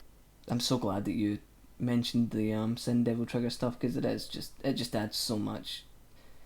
DK, you still need to try the new SDT shit. What new SDD shit? I can never say that fucking word. The one with the new rules where it wastes a rune of DT, because I have used that. Ah, okay, yeah, they're kind of trying to balance it slightly. Yeah, okay. Because it is very, very unbalanced. Yeah, definitely. You actually sent me that, DH. I don't know if you remember. Fuck's sake, but I tried it. It's getting no. They didn't send it to me though, because obviously they hate me, but it's okay, it's nothing personal. Yeah, it's crazy. No, I definitely wouldn't trust myself to test anything like that because I would go, this sucks. Infinite STT back on. Definitely don't send that to me. Yeah, that's kind of the hard thing about testing mods is that you gotta be constructive. Yeah, I think it's gonna be a bit. And also, like, go on. I was just gonna say it's gonna be a bit of a process to go back to having to somewhat manage Sin Devil Trigger as opposed to having it at all times, but Yeah, that's kind of the issue. What were you gonna say? Well, it's also kind of like, I mean, it is to an extent work. Obviously, like a lot of this is fun, and testing out new mods is fun. But at the same time, you kind of have to do some work and actually test things properly. So that's the sort of downside of testing things. Yeah, definitely. It is work. You have to do things properly. When it's properly balanced, you won't even notice that's a resource. Good. That is good. That is a good philosophy to have, Jimmy. There you go. Get that man a job at Capcom. He'll get sacked, but get him the job anyway. Okay. And it seems so natural too, right? Because like Nero always needed to DT activate to get some invincibility frames. And it just wasted like a bar or so a meter, so why not have the same for Dante's SDT? Exactly, yeah. No, it is a change that I agree is a good one, 100%. It's nice we have people like you guys that can help balance things. Yep. Yep. Cyan. Yep. Anywho. Well, I'm not doing the bulk of the work. The modders are doing the bulk of the work, to be fair. No, they are. Yeah, 100%. I don't. They're more jacked than us. They are 120% capacity. These guys. Yeah. I don't feel. Do you feel they get enough credit for what they do? I don't. I think they should 100% mod their names into the fucking credits because they deserve it, to be honest, with how much fucking man hours they've put into this shit. Yeah, and like there are like many modders that don't get as much recognition as they should too, because it's like a team effort. Everybody's doing something. Yeah. Like obviously some people are doing more, but everyone is trying to do their best. Exactly. Yeah. That's all that really matters. Trying your best. Yeah. Yeah. You fail, we'll beat you up. It's no big deal. Okay. So quite a conservative mod list you have. It's not the biggest, and I know that kind of doubles into your philosophy about Community Edition, which we are going to go over in a second. How you were sort of conservative with things that you wanted to changes that were being proposed. I'm gonna wage war with DH right now. Yeah. Yeah. What's the sort of philosophy behind having a smaller sort of mod list then? It's just you're only taking what you need. You're not taking things that you're not taking too much just for the sake of having it. Yeah, well, I think that I just want to play the game that the developers wanted, but just with tweaks that are just very general.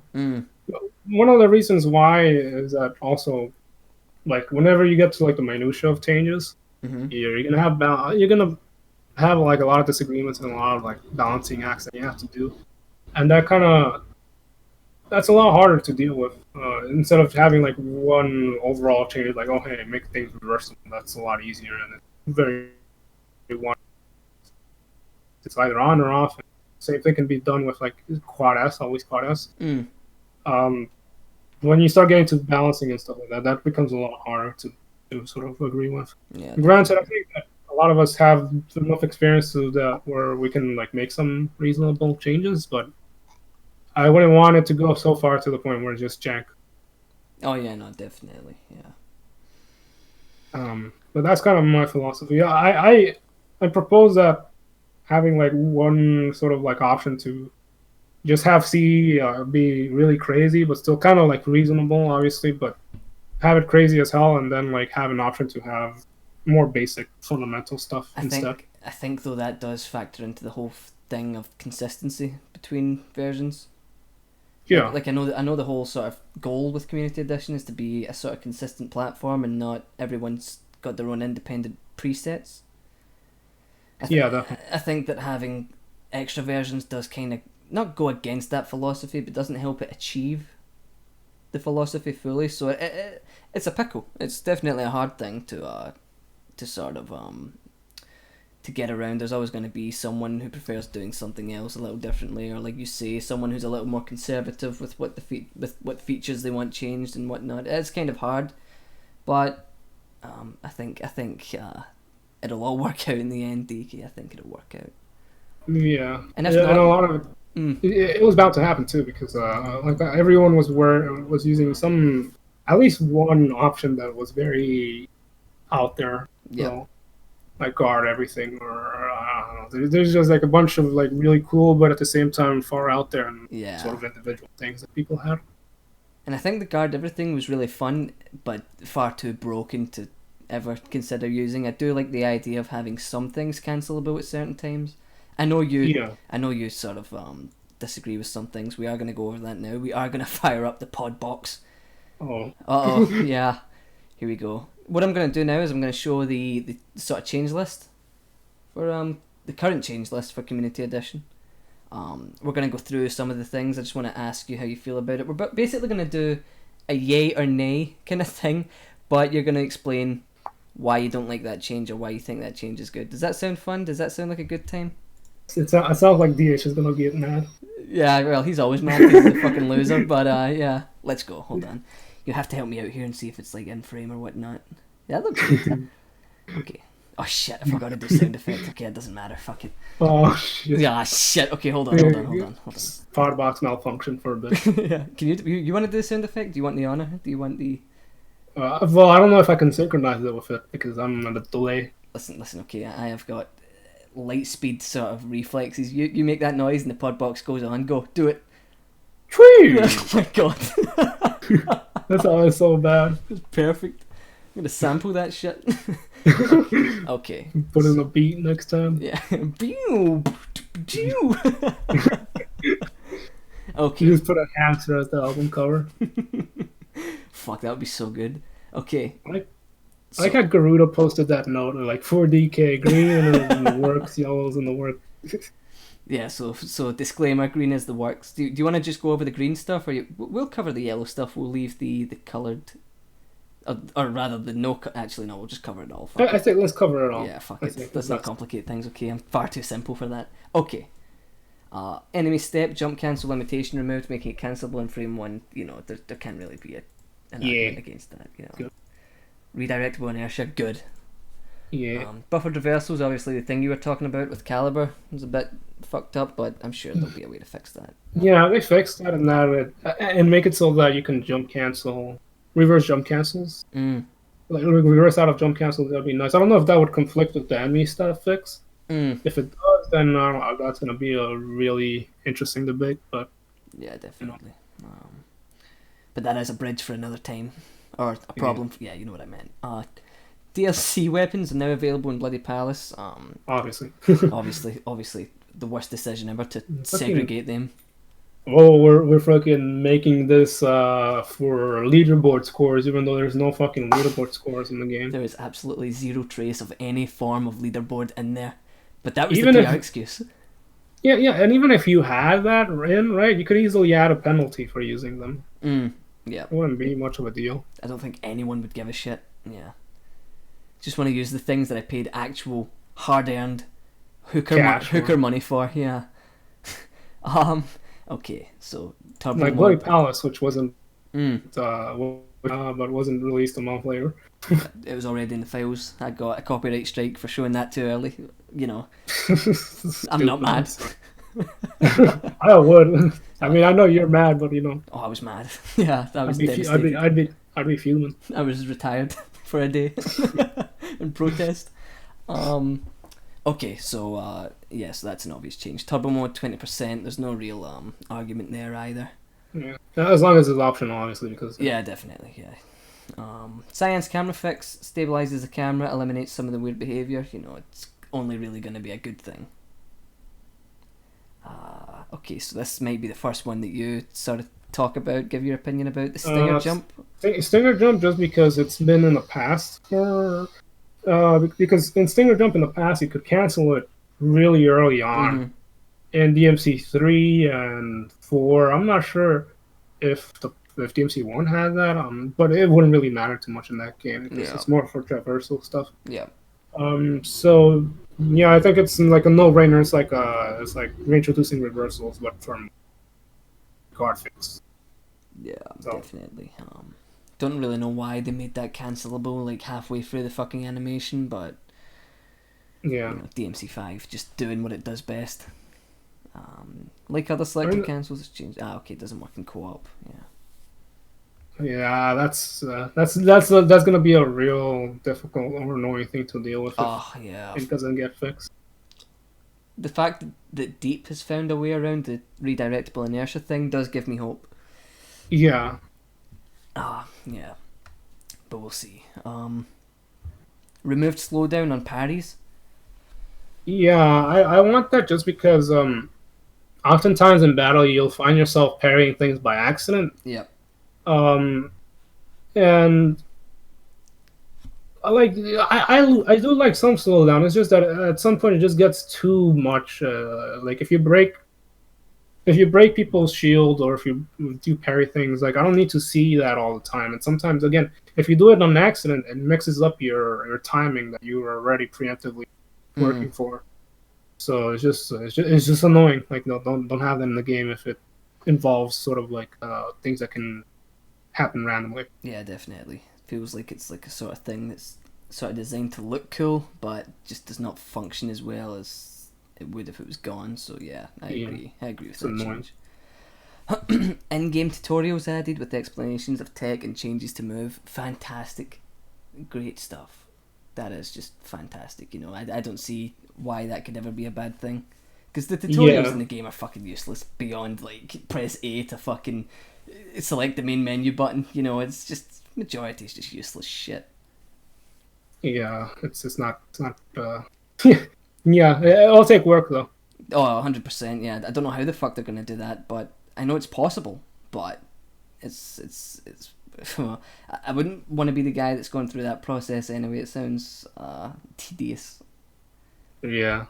Okay. It'll be fun smuggling in some nice memes in there. Oh yeah, I think I know exactly what meme you're talking about. We're talking about the house, right? Yeah. You're talking about that tree action? If you know, you know. Okay, that's just yeah. Okay. Just leave it in. Okay, so extras, just little miscellaneous things, I guess. Glass on HUD changed to have a unique colour for the corresponding style you selected. It's a good change, to be honest. It's a nice little aesthetic. Yeah, I think that's fine if it's optional. Yeah, But that's about it. Mm. It's you know, obviously like it kind of should have been a thing day one just because you DMC4 had it, and DMC4 had it for a good reason because you want to have as much feedback as possible as to what style you're in so that the player doesn't have to guess. Mm-hmm. Like for someone like me, I don't need to worry too much about that. Especially in 5 where you don't have Darkslayer. Darkslayer was really annoying. Yeah. Because sometimes you would press down on the D-pad thinking yeah, you weren't on Royal Guard, and it turns out you were. Yeah. And instead of blocking, you hit and then you get hit. That was fucking horrible. I hate Darkslayer. I do. I hate it so much. Yeah. When switching styles, Dante flashes in the colour that's obviously appropriate. Yeah. I don't even feel like that should be optional at that point. It's just such a basic little thing, but it sort of adds like good visual feedback. So I like that option. The glass on HUD thing I can understand, but the style switching I think should be mandatory. To be honest. Yeah, the only reason I think it should be optional, or at least, I mean, I don't want to really mind in the game as long as you give me the files to replace it. Because I just don't need it. Yeah. Right. Okay. So moving on to Dante's sort of little. Well, I say little. He's got the longest change list by far. But moving on to Dante's. Okay. So skills. Shorten the window to deactivate Devil Trigger post activation. Similar timing to DMC4.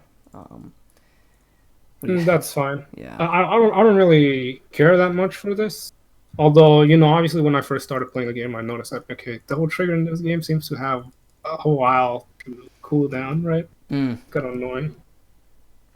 Yes. And High Priestess Gravity is kind of similar. Like, it's kind of just reintroducing previous things from previous games, and it's just, the gravity in this game is so annoying because it's very floaty, but if you stay in the air for long enough without jump canceling, it just all of a sudden drags you down. Yeah, it's fucking, this gravity in this game's alien. Yeah. Okay, so obviously the Rebellion swords. Yeah, so the second hit of combo A is guardable and, it's cancelable into guard earlier.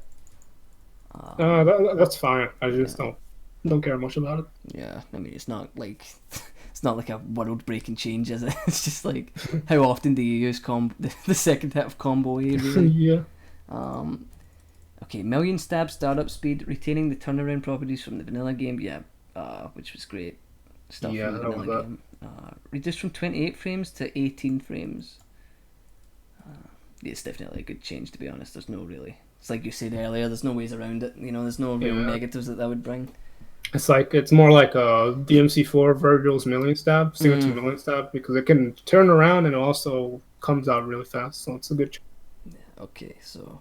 Dance Macabre's initial dash cancelable by guard past the midpoint. Obviously, I kind of suggested this, and the main reason why is that in DMC3, Dance Macabre, the dash was really good to move around, and it was cancelable pretty early. You just do like Dance Macabre into Stinger, Dance Macabre into Stinger. It's just like, are you ready? Yeah. Are you ready? Yeah. And and unfortunately, since DMC4, that is a lot slower. The dash, kind of annoying. And the game could benefit a lot from us having that more smooth movement option. Yeah, definitely, I agree. The kind of playstyle that I have is like, and this is probably thanks to Jimmy. It's like the more movement options that you have, the better. To be honest. Yeah. Mainly for Cavalier, but we'll talk about that when we get to it. Okay, so Cerberus, I know you had a problem with this first one. The pole play spin. It being cancelable into guard so that you get a way to sort of get around gravity. You didn't like this change? Yeah, I didn't like that. So explain the sort of thought process. It was introducing some completely new property to move that didn't seem to need it. Like it is a useful thing still, but I just don't think I think it goes far when you start introducing something very new, and it wasn't like a previous there wasn't like a precedent set by the previous games for that change. I would agree, but do you feel like that there needs to be for like new changes like this to be brought in when it only really brings benefits? Like you say the previous games didn't have something like that, but you have to see that adding this change, can only be beneficial, especially when the gravity is so floaty. So yeah. So the main reason you don't like it is just because it's sort of not really had anything like it in the past games. That's the sort of reason. It's that, and that's also like if the game was designed that way, I'd rather have it that way instead of having to change like very small things like that. Like if it's a very like overall change, like again, inertia or whatever, fine. But when it comes to very minute things like that, I wouldn't favor it.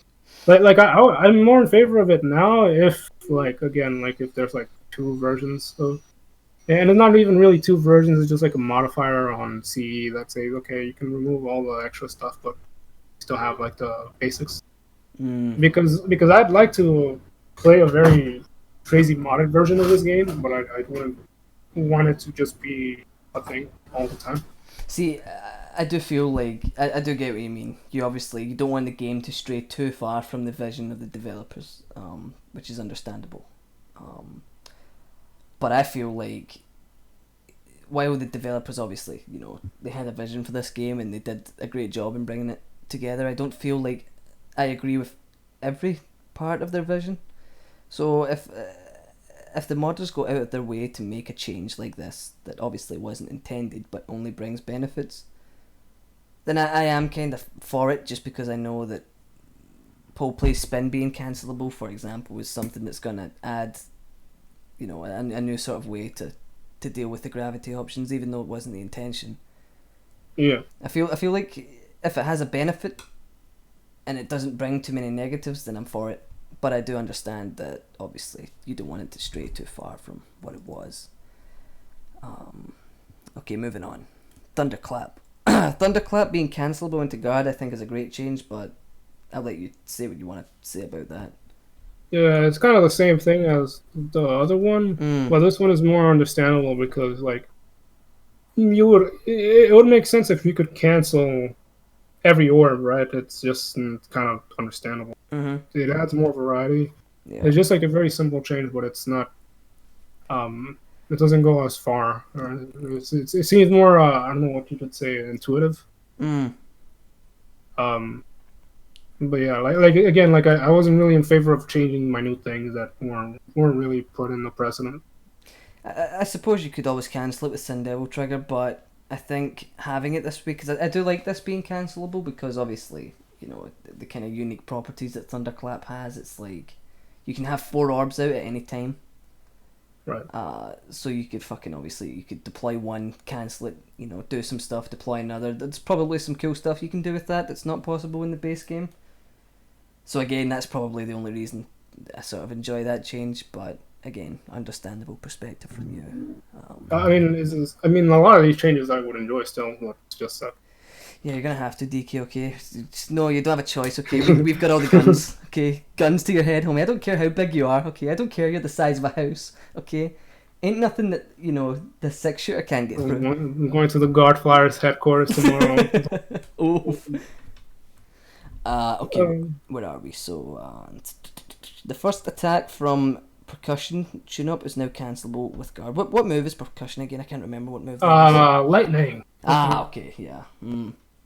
So I was fine with this as long as it's limited. One of that a lot of the changes that involve cancelability don't have a certain limit to it.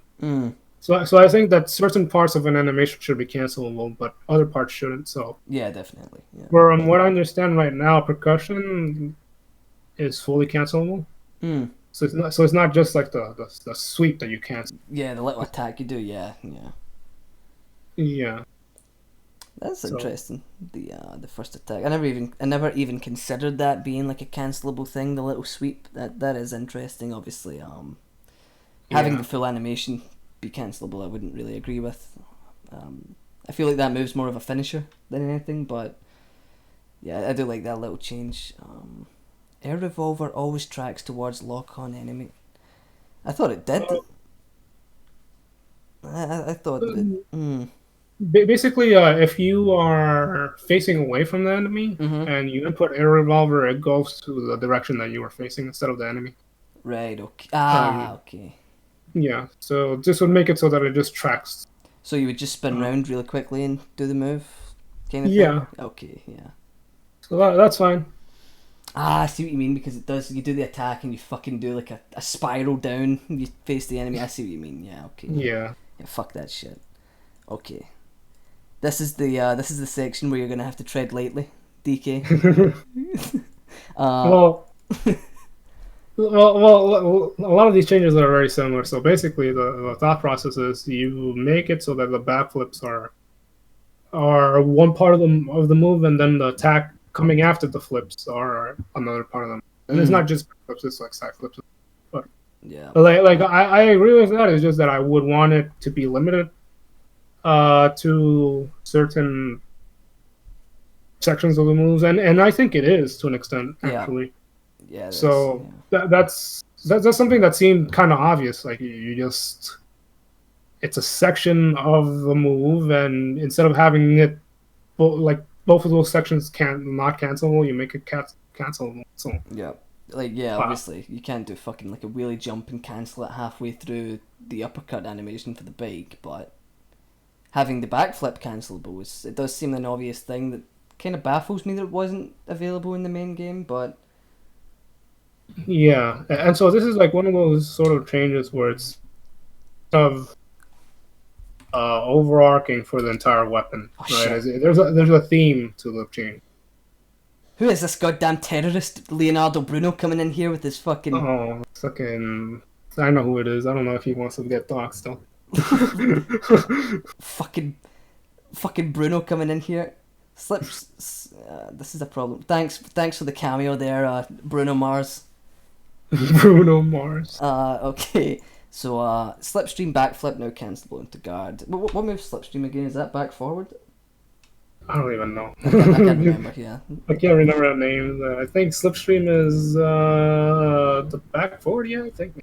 Yeah, that's... yeah. Cancelable into trickster moves until its recovery. Interesting.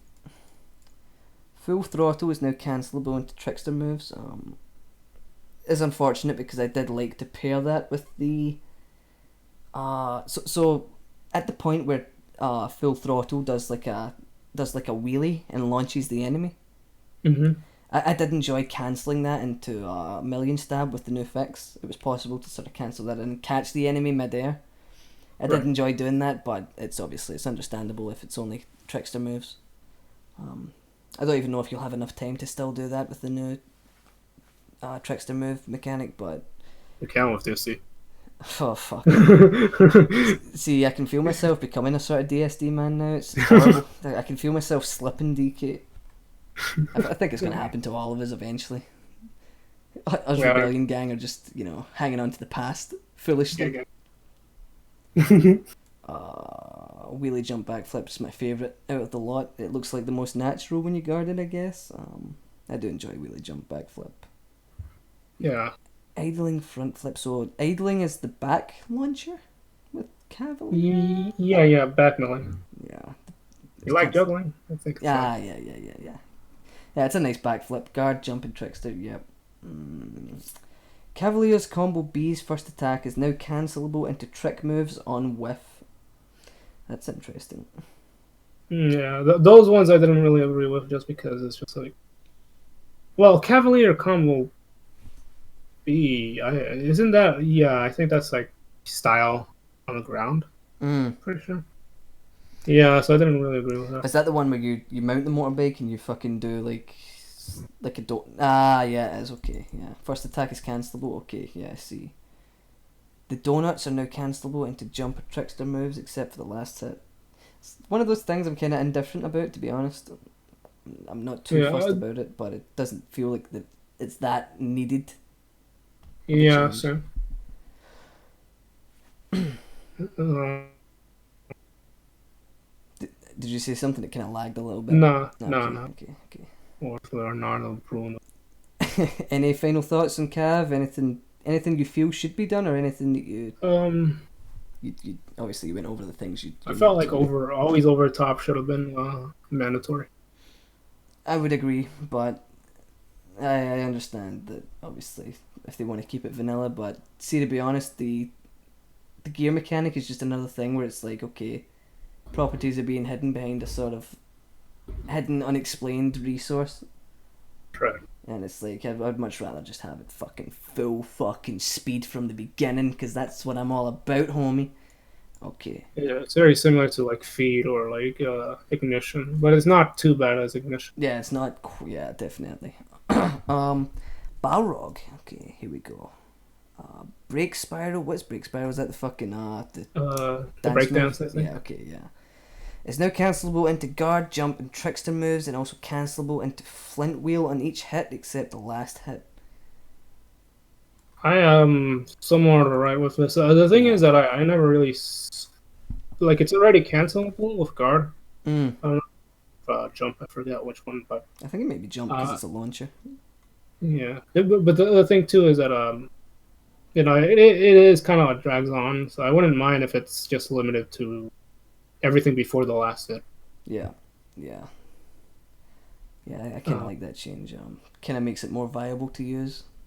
yeah. Heat up is now fully cancelable into guard, flint wheel, jump, and tricks and move. This is the holding in triangle with kick mode. Yeah. Okay. Fuck, I really need to learn these names, man. I really need to go fucking full Yes. nerd. I'm somewhat fine with this. I don't really see the need for it as much, but because you could still combo with that as Yeah. it is, but it's a lot harder and it's not as versatile. I really wanted to see it to like be used. When I first saw like the trailer stuff, I was like, Mm-hmm. "Oh shit, this looks sick." Yeah. Turns out that it's just like fucking heat up. Yeah, I'm sure you fucking in that trailer you saw people dodging with it and shit. It looked like a lot better in the trailer than it actually turned out to be. Yeah, and I feel like maybe you can still do that. It's just that it's hard to time it right because I feel like I did that before, but I can't tell. Hmm. Yeah, maybe. Friction resets gravity, avoiding the bug where it sinks vertically into the ground. Okay, I'm not sure I know what it means That's a by dive this. kick, so basically when you accumulate so much gravity, then it just like zips past the enemy. Ah, okay. Okay. Fuck, I didn't even Uh, know the dive kick was called friction. There you go. I didn't know until like a month ago. Fuck. I'm kind of fine with that Yeah, too, I'm fine with that. because it's just like why have accumulation of gravity on your dive kick is too. Ebony and Ivory. The guns. The real shit. The homie shit. Startup not cancelable until shot comes out, same as 3 and 4. No, for this one, I'm slightly split just because I want this. Mm-hmm. Because there's nothing gained by them being cancelable. At least to my knowledge, like there's like nothing gained cancelable, and it only makes things harder. Mm. So like sometimes you'll cancel it before the gunshot even comes out, Yeah, you do it too and quickly. sometimes like you can actually physically see the damn effect come out, but it doesn't fucking hit. Mm. So it's annoying, and you don't get anything, don't lose anything from it. And if you're skillful enough, that shouldn't be a problem. But I still think that yeah, it's probably being removed to start. Yeah, definitely. You said you were split, so why? Obviously, that's why you want this. On the other hand, Yeah, why don't you? one is that it's still something that you can easily adapt to. Right. You don't Okay. really Okay. need Yeah. to. Okay. So it kind of seems pointless. But at the same time, I understand. Okay. This is probably one of the only ones that I'm going to disagree with, and I don't know if you're going to join me in this cause, but Rainstorm is now cancelable into guard. Do you think that's a necessary change? I don't think it's very necessary. No. I mean, it's not. I can understand why though. It's just like rainstorm in this game kind of sucks. It It's does. cool Yeah. that you can direct it. Mm. And it's cool that it has some horizontal hitbox, but besides that, it looks like shit. Doesn't hit vertically all the way down. It's kind of like eh. Yeah. And from what I've seen, it's kind of a little jank. Yeah. It does look a Um, little janky. Yeah. I no, think I would have rather rainstorm be faster in some way than this. didn't they have like the whole animation swap where it's just the vertical attack, more like 3 and 4's Rainstorm. I'm sure I saw I that. maybe I remember Garuda was messing around with like the speed of the startup of rainstorm, Mm-hmm. and there's some issues with that. So like one of the things I would one of the issues is that we've already played this game so much that we have adapted to certain changes and made it work and Mm. made it work in some situations that it otherwise wouldn't in like previous games. Mm. And so if you change something now, sometimes you will lose something, and it's often better to not lose it. I Yeah. think, even if I don't personally like it. So one of the things that Garuda did was to make the startup really fast, and so it started to look really good and look like the MC4 Rainstorm.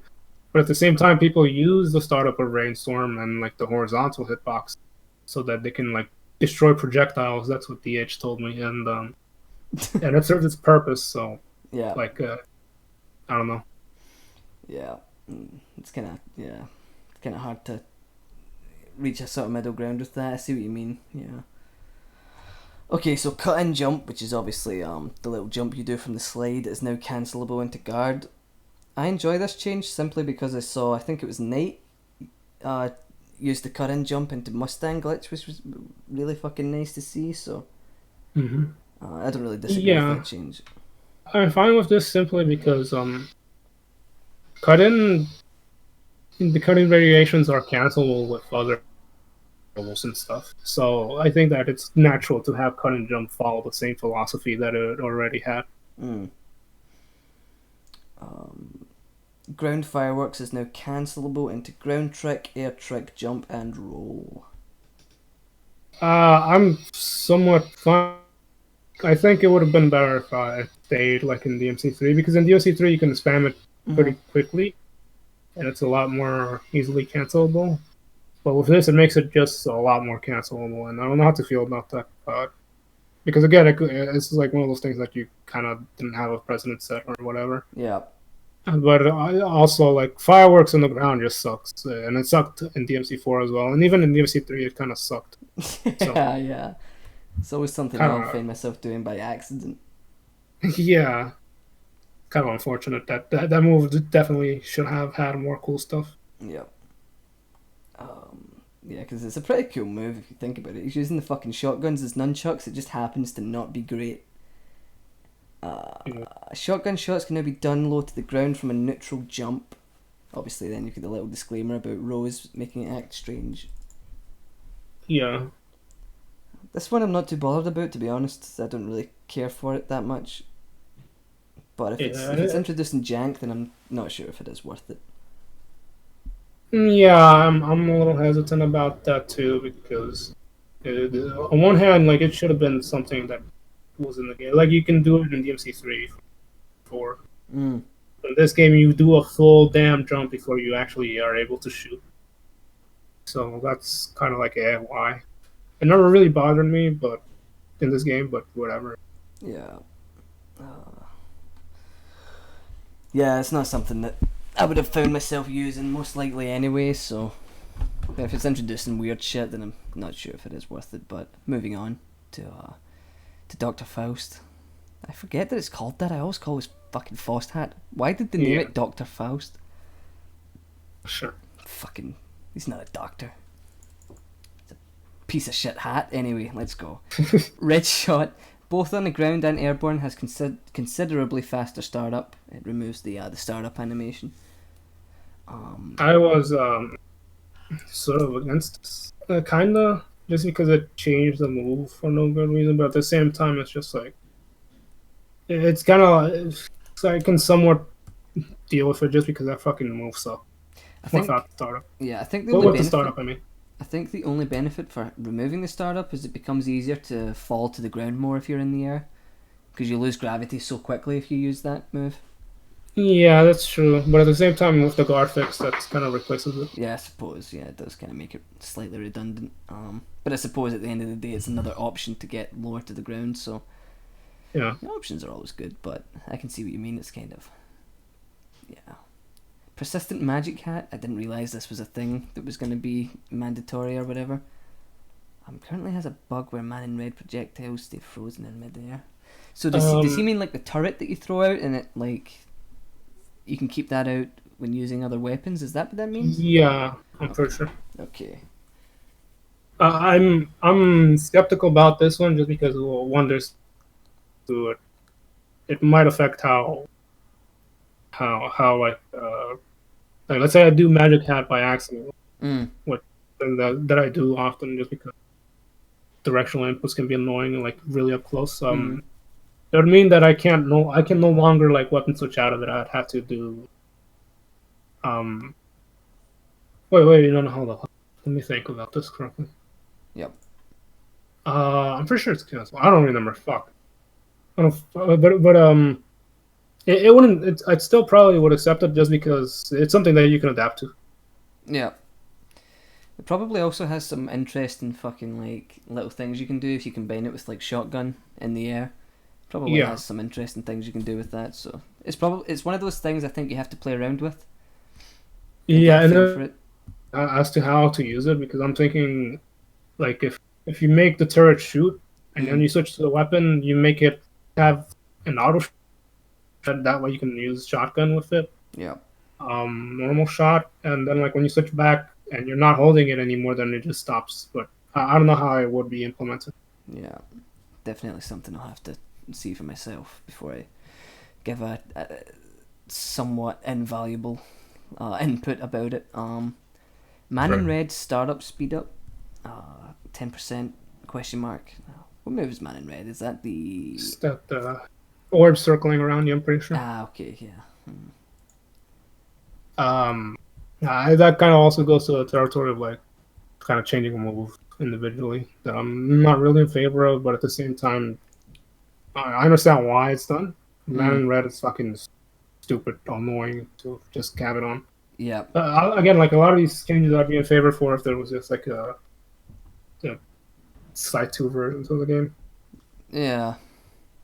I'm not sure though. Hat trick pull is the same thing as the previous one. Well, again, it's the same thing where it's easily understandable why you want to remove that fucking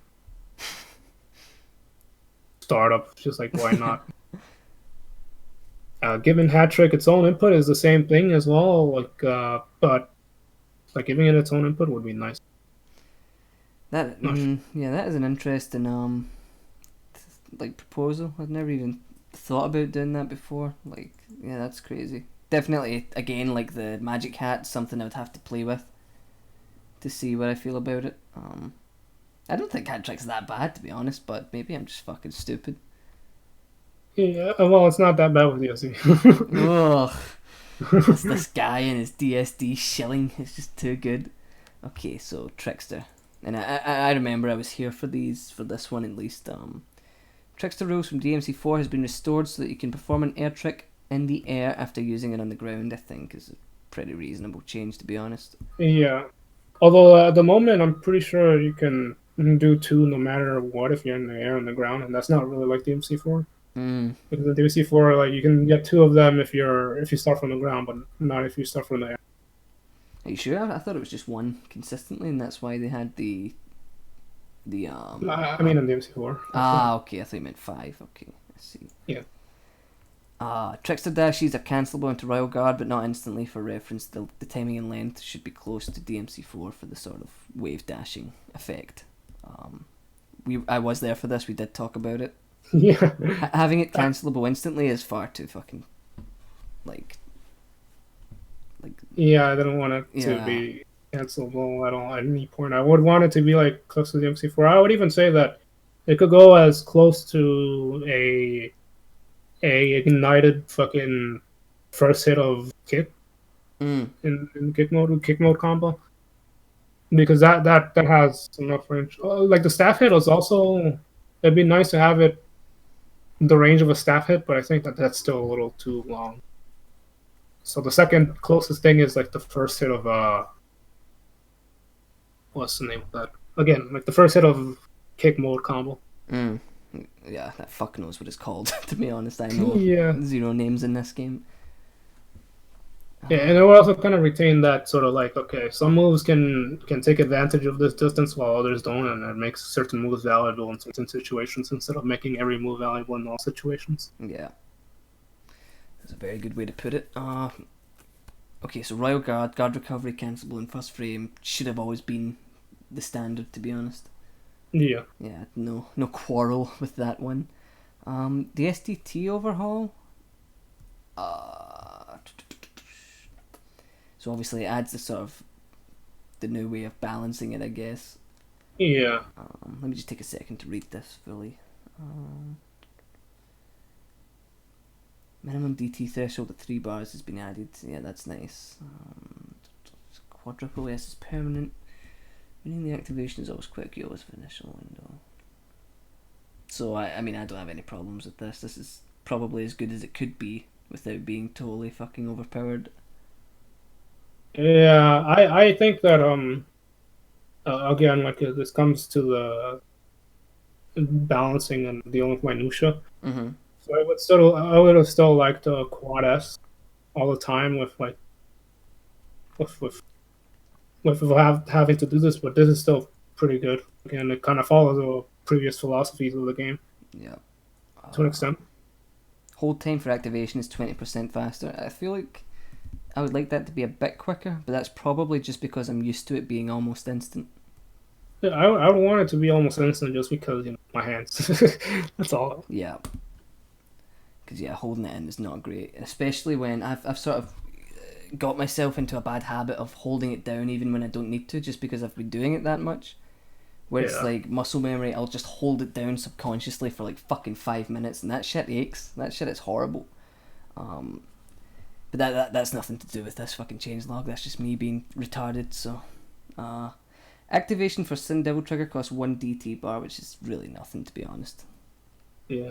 The only way that become an issue is if you're, in and out, cancelling moves quickly in a very short period of time, or using it for the teleports or whatever. But it's a reasonable Yeah. change.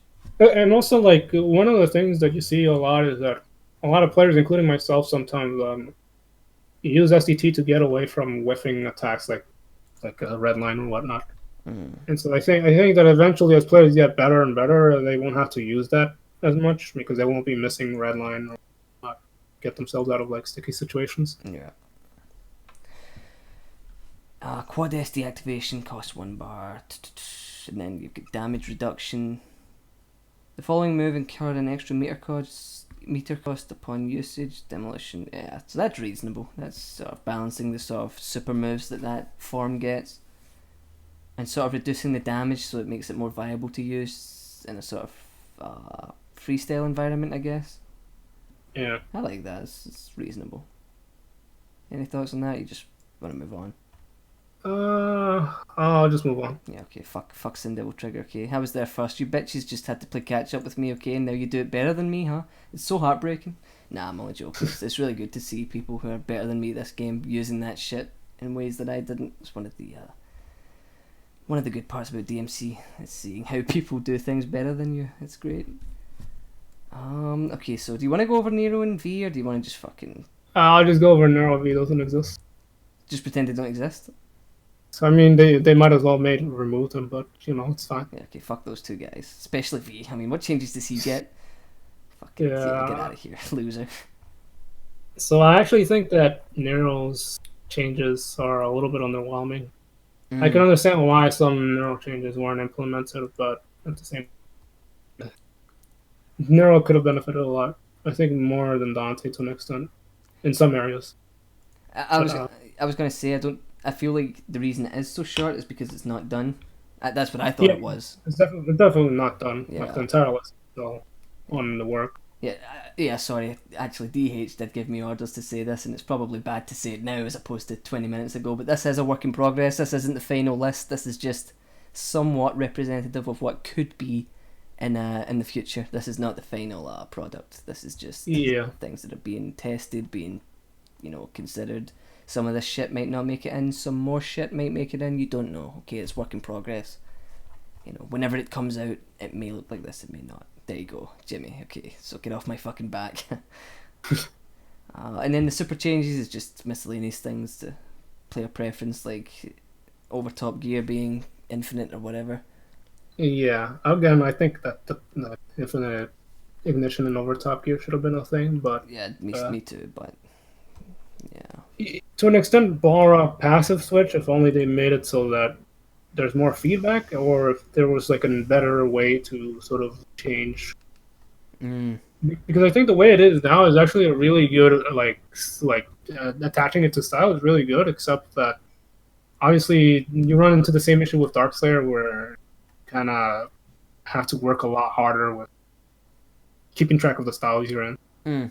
As well as there not being any feedback. There's no like style change in the HUD or like effect on you or audio cue or anything. That's the main issue with that. Yeah. Okay. Any other final thoughts on this, or we can move on? It's up to you. This is your party. Again, I think mostly with Nero, I would maybe add more changes to Nero, but I can understand why things like breaker switching or infinite breakers aren't a thing. Yeah. It's just a shame that kind of it went so fundamental that it's hard to come into an agreement with that. But yeah, at least it's a super option. I think the priority was always going to be Dante first. Hopefully they give Nero and V at least the same amount of attention as Dante got. But I think both of them require a good amount of attention. Nero and Dante. Yeah, definitely. Not V. Fuck V. Okay. I mean, that is a very fucking cool logo he has, though. I'll give him that. That is pretty cool. Yeah. V is cool in almost everything besides game. Yep, unfortunately. And his music. Yeah. Although I do think the unsummon ability will add a lot, but we'll see. Yeah. Okay, so we can power down the pod box now. Is there a noise for that you want to contribute here, DK? Is this... Oh shit. Yeah. There you go, that's it. Oh shit, the pod box just turns off. Just thinking terminated his life expectancy. Okay, so... Total bully moment. I really have to fucking implement the chat box on the right here into the fucking pod box somehow, because it's really what's the word I'm looking for? Counterintuitive to have it only on one scene, but whatever. Mod V to have webbed feet. What is wrong with you? Okay. Web. So obviously, getting back to the sort of questions, there's just a couple miscellaneous questions I have for you, and then we can play your run of the ass segments, and then we can answer questions. Did you say what? Oh my god, that was so threatening. Jesus, what? That's right. So DMC4, you obviously came into that game from 3, obviously. Was that after you got really good at DMC3 you got into 4? I would say I wasn't really good, but I was better than a lot of players. Okay, so what was the... Sorry, go on. Well, I could do some DT combos at that time. Okay, so it wasn't too hard of a transition process to 4 from 3. It was really hard. Really? It was still. Then if I had not had the DMC3 experience, it's just that the style switching and the weapon switching is the hard part, as well as dealing with enemy bosses. I forgot that style switcher wasn't a mandatory thing. Yeah, that makes sense. Yeah. Yeah, back in the day, it didn't exist. Yeah. Okay, that makes much more sense. Yeah. So I didn't even have a PC back then. Console boy, which makes it more impressive, really, if you think about it. Yeah, although in DMC3 it's not too bad because enemies actually don't die that much. Okay. Okay, so just again some miscellaneous questions that can apply to any game. You can answer your favorite players for the games. You can say 3, 4, or 5. It doesn't matter. There's a lot of players. There's a lot of players. Yeah. So DMC3, I'm gonna go off the top of my head. I'm pretty sure I'm gonna miss some people. Beautiful Mo, I think. That guy again, his True Style tournament entries, and he's he didn't come in True Style tournament 4. He came from 2006 or something like that, and he found really cool tech. One of the best gunslinger players early on. Really technical with freestyle in general. He was ahead of implementing it all out of MTJs really early on. Tatsumaro Black, because he's kind of the first freestyler, and he was really cool. Just awesome movement, wall running, usage of the environment, pole play, sort of stuff. Yep. Let me think. Ramada, because Ramada was just ahead of his time in terms of Virgil for years. Not even a few months or a year. Been ahead of the game for 3 years or something like that. Kind of revolutionized Virgil and how he's played. How so? In what ways? Well, he did a lot of Mission 6. I think that's kind of where it started. And he would do things do a bunch of Yamato raves on an enemy, then do a jump cancel. And this is not a regular jump cancel. You let the jump play out so that then you could do Helmbreaker, and then you start doing rave JCs. And you do that in combination with sword formations. And that was really advanced at the time. Yeah. Sorry, I'm fucking I am having a struggle here to speak, DK. I think I might be on the way out. Yeah, so he sort of set the bar then for the sort of Virgil play, at least at that Yeah, time. definitely. Okay, yeah. There are other players like what's his name? Struckile? Struckile because he became with jump cancels. Like he kind of refreshed the game because he started adding a bunch of jump cancels in which you did attacks that didn't hit. Like for example, you would do a helm breaker and jump cancel that before it even hit, and you would jump cancel into every knife and then rail. Right. And he'd be very varied at that and just make it a lot more than just fucking jump canceling rave and swing again. Yeah. And yeah, he was very technical. Bright was another player who is kind of on the same category. He actually was really good for his time. I didn't even know until like 3 years ago that he was insane. Who was it? Bright. Bright. Okay. Let me think. There's another player. I'm not sure if his name is Bubble Melody or Light Bubbles. I forgot which one it is, but easily one of the most creative combo videos. One of the best combo videos I think of DMC3 that he made. And he sort of set the groundwork for DMC3 freestyle with shotgun knockback canceling. So like the very long combo JCs that you see in Mission 6 all the time, that was because of him. And so yeah, that guy was really impressive, really ahead of his time, and very creative. He had a mixture of technicality and creativity, and really insane. And Blowhard obviously Ramada pushed the boundaries for Virgil, and then Blowhard did it again. Yeah. And his Dante is underrated. His Dante is definitely one of the best. His Dante and Virgil, I think, were almost equal.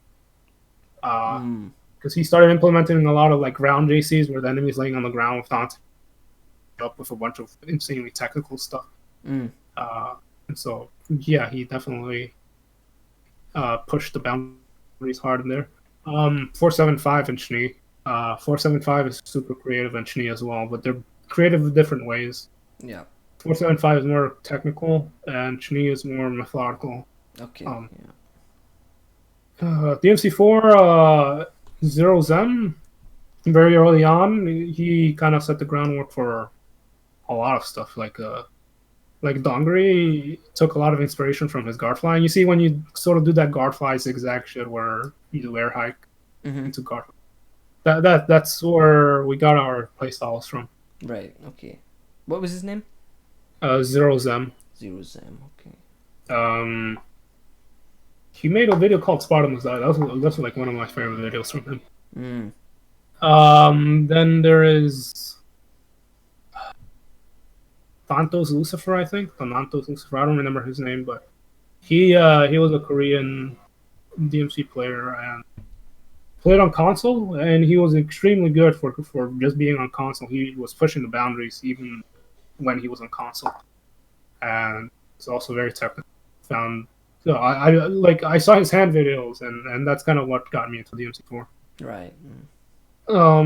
That's crazy. Think of another player. There are some players who inspired me, but then I found out they were cheating. Thankfully, none of them was his one nightmare. That guy actually didn't. That guy actually didn't contribute anything to my playstyle. So yeah. I'm trying to think. Yeah. Now you have become the cheater. Yeah, you've been caught out, DK. We're all cheaters now. That guy made a combo video with Brea and all stuff. Yeah, Doom Caliber Virgil cheated as well. There was another player called Handpa who cheated. How did they cheat? Was it like speeding down the game and then speeding it up or things like that? Yeah, so you slow down the game with trainers or whatever. And it's funny, they use those stupid program to slow down the game. They could have easily a lot better with other programs. But yeah, they slow down the game and then in editing they speed the game back up. So that's how they cheated. They're basically playing at a very crippled speed.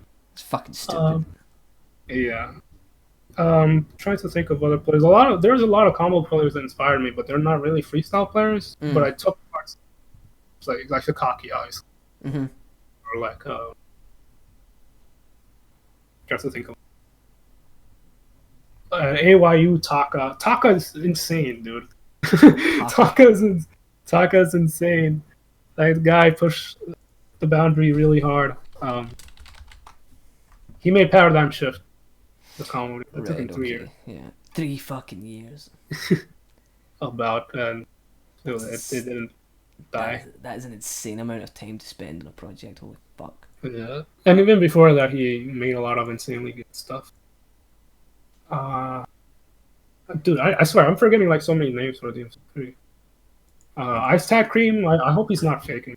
Yeah. But Ice Tat Cream is way ahead of his time. He's still very technical. Like to this day, there aren't many players who come close. He's legit. Yeah. Again, even though they were like combo that probably were worked on for a bunch of time, the fact that he did that back in 2013 or 12, it's a lot. Doesn't he use pedals? Is that? I don't think he uses pedals. No. Oh yeah, there's another player called Joshua GP, another Chinese player. He had insane frost struggles. He has a popular like keyboard hand play. Right. Okay. He was really good. Taruta's because he there's no bias just because I'm his friend or whatever, but like he was probably one of the first DMC4 freestylers that was actually very improvisational. Improvisation. Yeah, he was very improvisational, and he was very ahead of his time, sort of. It's just that he never really uploaded videos, and he streamed, but never really saved his stream. So a lot of that is. Yeah, I was about to say that I've only ever seen him play once, and it was like a bloody palace thing, but it was still fucking crazy. Yeah, but it's the only thing I ever saw. Apart from he was making a combo for the Legacy video. Right. He eventually gave up, but the shit that he was trying to do, it was like fucking. It was really insane. 2B Power, if you watch us, that guy, he's an OG. He's like 2B Power and Chaser are both OGs. They've been longer in the community than I have, but 2B Power has been very consistent in how he plays. He found insanely cool stuff with Lucifer back in the day, like on PS3. And he reached at such a high level on PS3 that it's just so. That inspired me a lot, and even now he still plays, and he still plays a lot better than I do. Yeah, he's pretty crazy. He's my favorite DMC4 player, I think. Yeah, and he has like everything. I think he has a good mixture of efficiency and is able to, despite being efficient, be very stylish within that. And he doesn't claw, and he's able to do some of the more harder techniques, like high APM techniques like sky running and side race without claw. Yeah, it's fucking. Yeah, I never understood how he could do that shit without claw. It didn't make any sense, but. It's on turbo. What the fuck? Chaser is kind of like Taruto's 2.0 in the sense that he is probably the most improvisational player out there. I don't know, that guy learns really fast. Like he plays maybe like 30 minutes a day, I think he said at one point. And sometimes even less. And he's able to keep an insane amount of like improvisational stuff, and he's able to be technical at times too. Do you think improvisation like that is something you can learn, or do you think it's a natural thing? Oh, that's a hard one. Like, I don't know. I feel like it depends on how you approach learning in the game.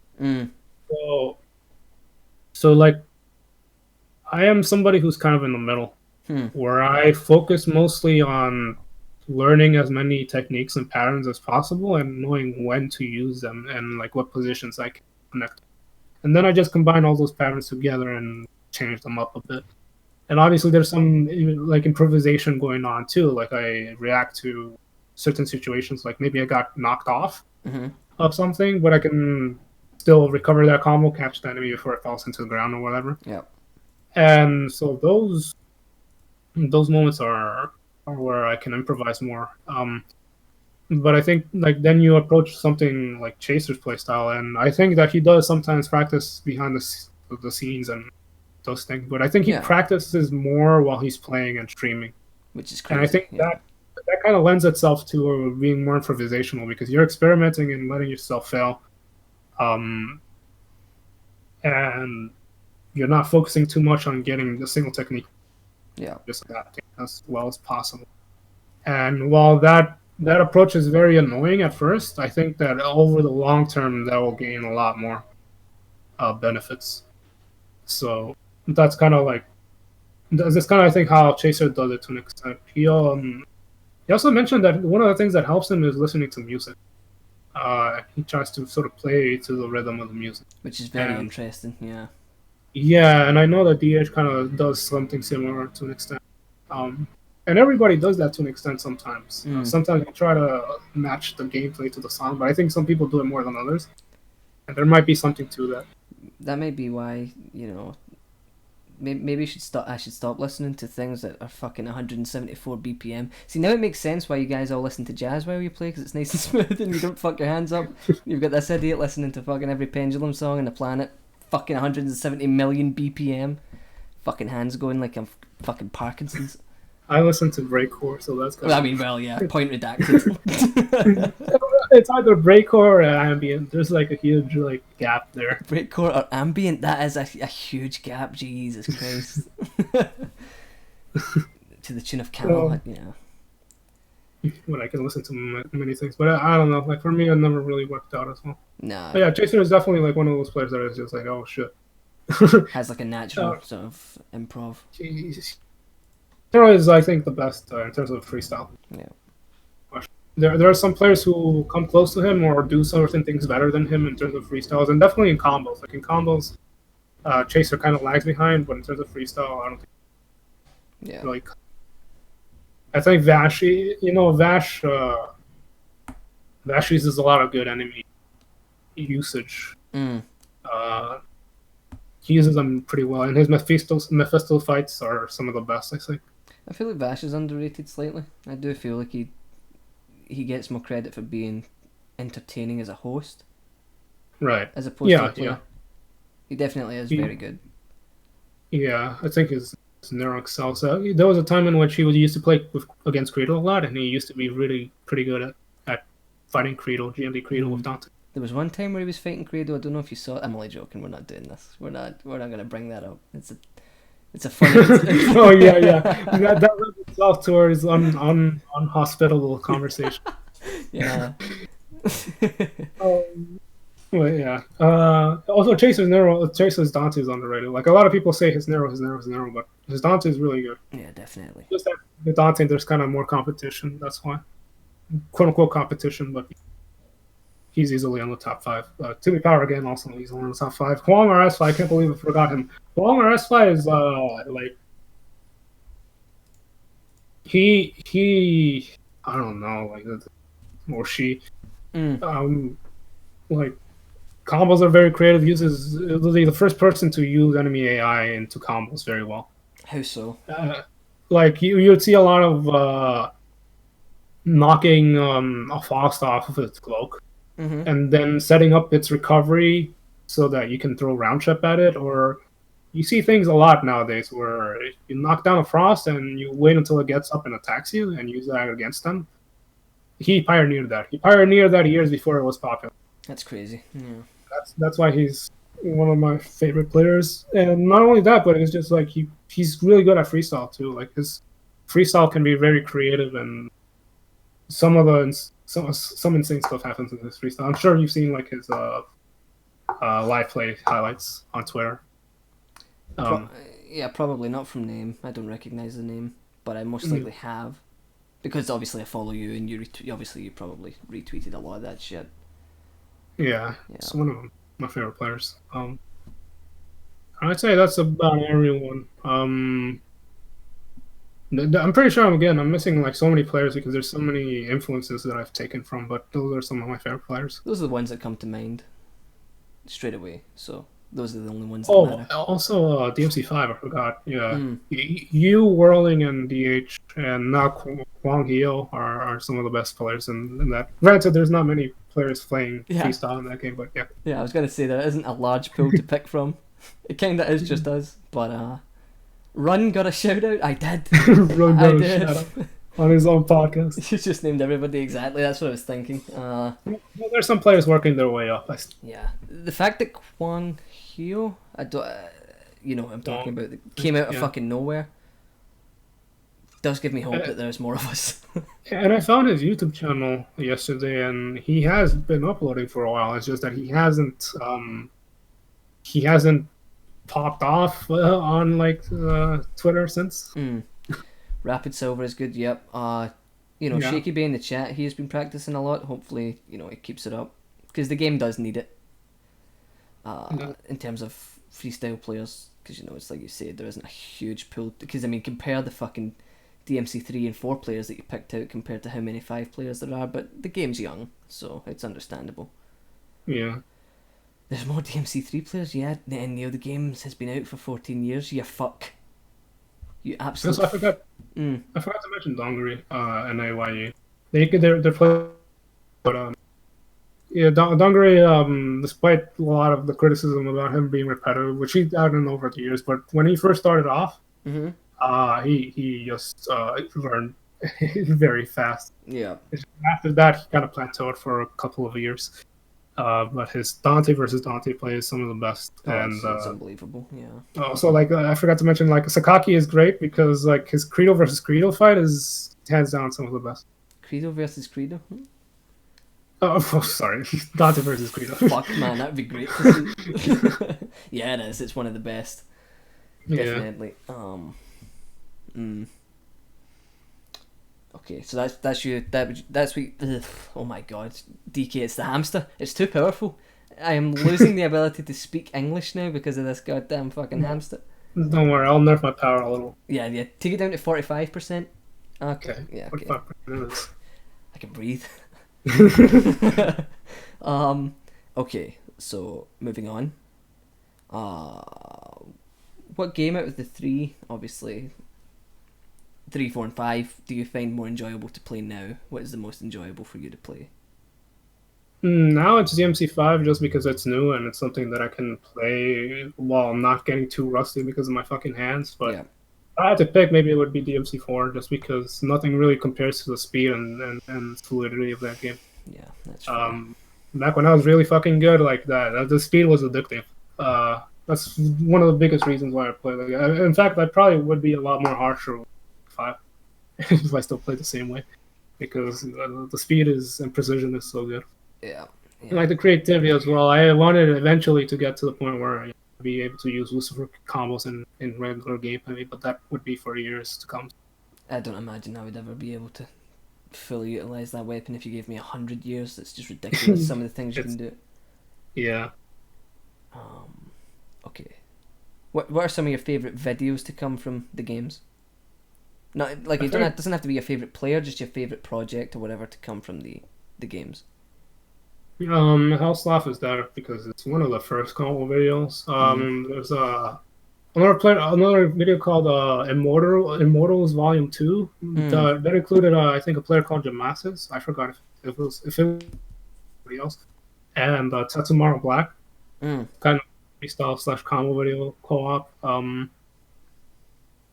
Paradigm Shift. Obviously, there's the combo video by Light Bubbles that he made, or was it Bubble Melody? I forgot his name. Let me think. There was I forgot what it was called. DLT. It was a collaboration with a bunch of players. I forgot. It was for DMC3. Bloody Devils, I think. There was another combo video called Bloody Junk, which was also a very early combo video for the MC3, where it experimented with a lot of Abyss combos, and that's I think that's the first time you see enemies acting on you using combos. Right. And that was like in 2006 or something. That's crazy. Let me think of. There should totally be like an archive or some something similar to that where you can just go and watch these old fucking videos. That'd be great, but it'd be a lot of fucking work. Yeah, I kind of have like playlists on my channel that archive a lot of gameplay, and I tried to do that, but I think I kind of overclouded it with a lot of players who don't really try that hard. I should probably make one that is like for like really old, like really good, and even new gameplay. Yeah. But it's just like a resource. But I'd say that for DMC3, oh yeah, SO Rise or X0 Rise. That's a co-op combo video, I guess you could say, with Struckile and Zeroware, which I forgot to mention, but he's really insane. What's the? I'm trying to think of Blowhard's combo videos. A lot of the True Style tournament entries, including there's another player called what's his name? Shit, I forgot his name. Anyways, there's a really insane player who used to do insane boss fights, and they were very creative. He made a video called 20 Minutes with Doppelganger, and while it kind of did get a little bit boring, he basically fought Doppelganger with all the styles and with Virgil as well, and he did it in such a creative way. It's so good. Right. So then again, a lot of True Style tournament videos, like from Beautiful Mo, from Armada, from Brea. Brea's freestyle entry for True Style Tournament 4 inspired my Trickster a lot. That video is loaded with tech. It's so good. Is that still available? Yeah. Okay. Yeah. You have to send me these archives like after we get done, just so I can fucking. Shit, I don't know how many I just mentioned. Let me think. For DMC4, Spartamus, I think, by Zero Them. Pedal Game. Again, Paradigm Shift. There's Combo Mat 2, I think, by Aquarius, I think, and Tom Rio. Two Japanese players. There's the Scar by Aura, which now that I mentioned Aura, even though I don't like DMC Devil May Cry that much, his Combo Mat Epilepsy, I think, is probably the last video that really made me want to play a game. Right. Jeez, that good. Yeah, his DMC Devil May Cry stuff was really good. Let me see. I know I'm missing like really good videos. I mentioned the Scar. There's some videos that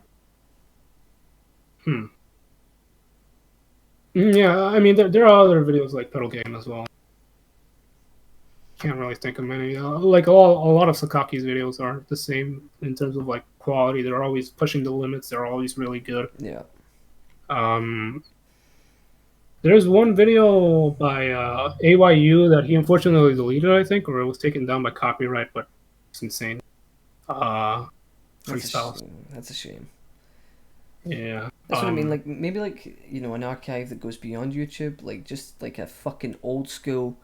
Hold on, let me see if I can find like an example that I have. Okay, so I'm gonna fire up the Podbox. I'm sorry for interrupting you, DK. I'm gonna fire up the Podbox for a second. No problem.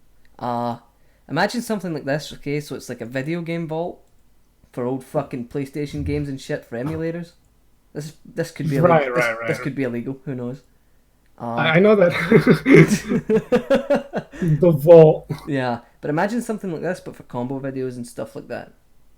There was, to an extent, something like that with Devil's Lair, where it archived all the True Style Tournament videos, and I think then some. But it was like the first or two True Style Tournament videos, because after that it went over to Phantom Babies, the tournament. Yeah, there are a lot of really cool videos. I'm sure I'm missing like so many. I can't believe I forgot to mention Toro Sensei as like one of the better players that were really good. Oh yeah, definitely. I'm missing like I'm pretty sure I missed like a shit ton of. There's that many players. It's fucking easy to miss. It's understandable. Yeah. Can't think of many others. I know there are others like Zexness. I forgot to mention him. He inspired my game. Like I use a lot of gunshots in my DMC4 gameplay because of him. He uses a lot of gunshots in one of his freestyle videos, and I think that's one of my favorite freestyle videos there. See, Dongri has some stuff too. Oh yeah, he's definitely like. I mean, he's the reason I get into these games. Definitely should definitely gets like. He gets treated quite unfairly, I think, by some people, but I can kind of understand where it comes from, because on one hand he's not as good as a lot of people. He's very good, but there's people who are better than him that don't get as much exposure. But at the Right. same time, Don Guri's work rate was very good, and earned the exposure, and definitely did a lot for the community. So I do think he gets treated unfairly, but definitely deserves the Yeah. amount of views he gets, because his upload rate at one point was crazy consistent. So Yeah. The way I see it, nobody is overrated. They're just underrated players. yeah, definitely. Which I do want to ask you about after this. Then a few more questions, and then run of the Right. ass, and then community questions, and then I'll let you sleep forever. Yeah, I think I have enough energy right now just after that fucking 1 hour sleep. You reach the point where like your body clock resets. Yeah, Broke down. you're high. THC is kicking in. Using all my muscles now as energy source. Yeah, exactly, Shaky Bay. He does what he does. He's very consistent. He's not the best, but he doesn't claim to be. So he worked for his exposure and definitely earned it. And did a lot for the community too. But I know some people have whatever problems they have with them. Wished me Happy New Year, so fuck you guys. It was in broken English, but it was still, the point was there. Uh, Players. I think that's it. I mean, I know I'm missing a lot. That's some I think. Battle with Credo. I forgot Battle with Credo. What about the video that Sakaki and Blank? Is it Blank and Sakaki released? Yeah. It's the next stage. Yeah. There were two of them. Next stage 1 and next stage 2. Those were fucking. But sick. again, it kind of falls under the same thing of like a lot of videos that Sakaki makes are really Yeah, good, I and then when you suppose, yeah. combine that with Blank, and you get two really good players. I enjoyed Terminus, especially things that I hadn't seen in a combo video before, like things like the fucking laser room. I enjoyed that a lot. I kind of liked Terminus to an extent, but then I realized his one nightmare was cheating. So a lot of those Shit. clips are Yeah. shit. There you go. Yeah, it's not unfortunate. Came across an older Don Guri video once. I wish Martin G had a bigger channel. Yeah, some of Martin G's videos are fucking crazy. Like the last DMC5 one he put up, it's insane. He yeah, Like some. like implementing things like glide into combos. It's just ridiculous. And what I was going to say as well is one of the reasons why I wish this game had more freestyle players, because I feel like it does have a healthy combo side to it. There's a lot of people doing that.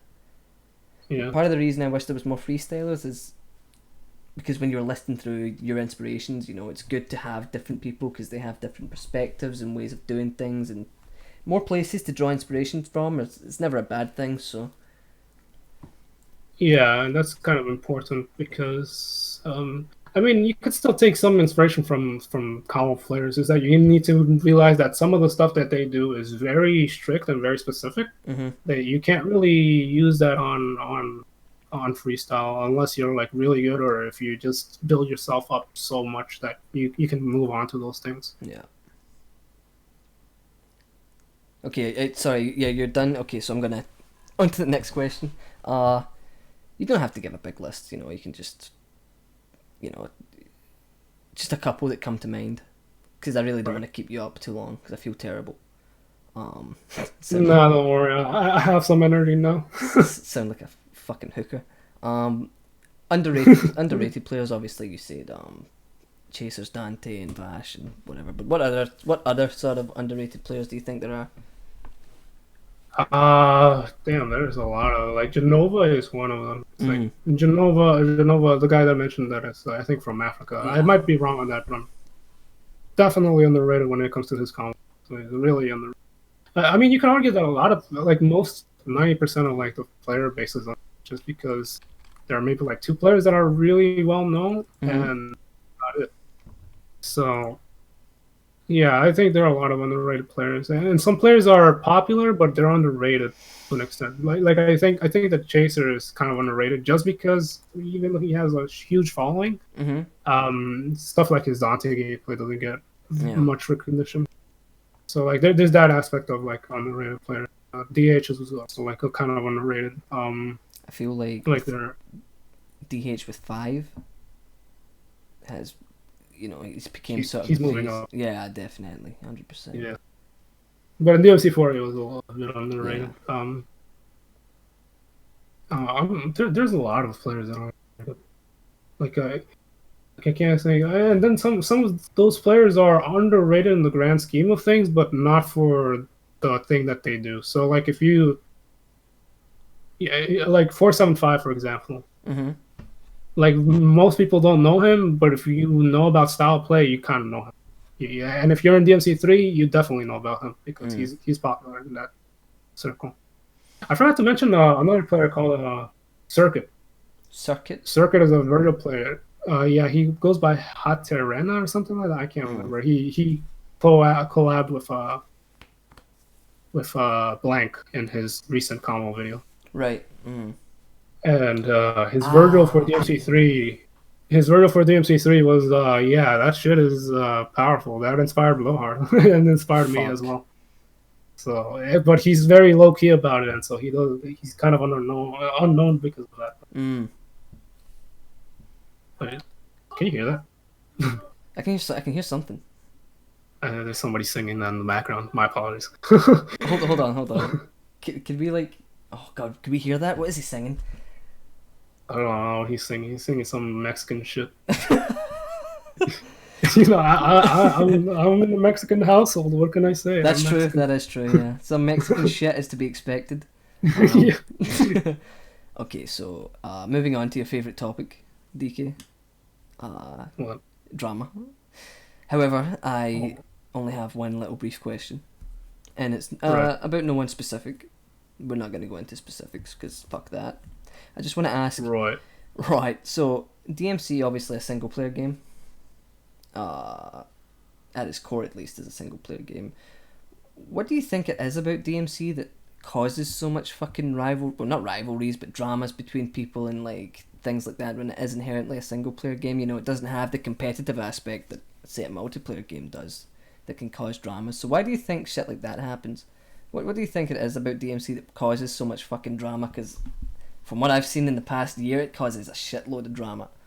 Like every 2 weeks, someone does something.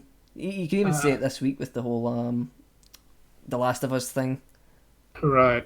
I'm not sure. I mean, obviously, it's always different, right? There's different people. They Yeah. act different, so can't really generalize. But I think that some players feel way too grandiose about the stuff that they do, and this is something that you will see throughout any community that takes a game kind of seriously, especially in competitive communities. But at least in competitive communities, you can.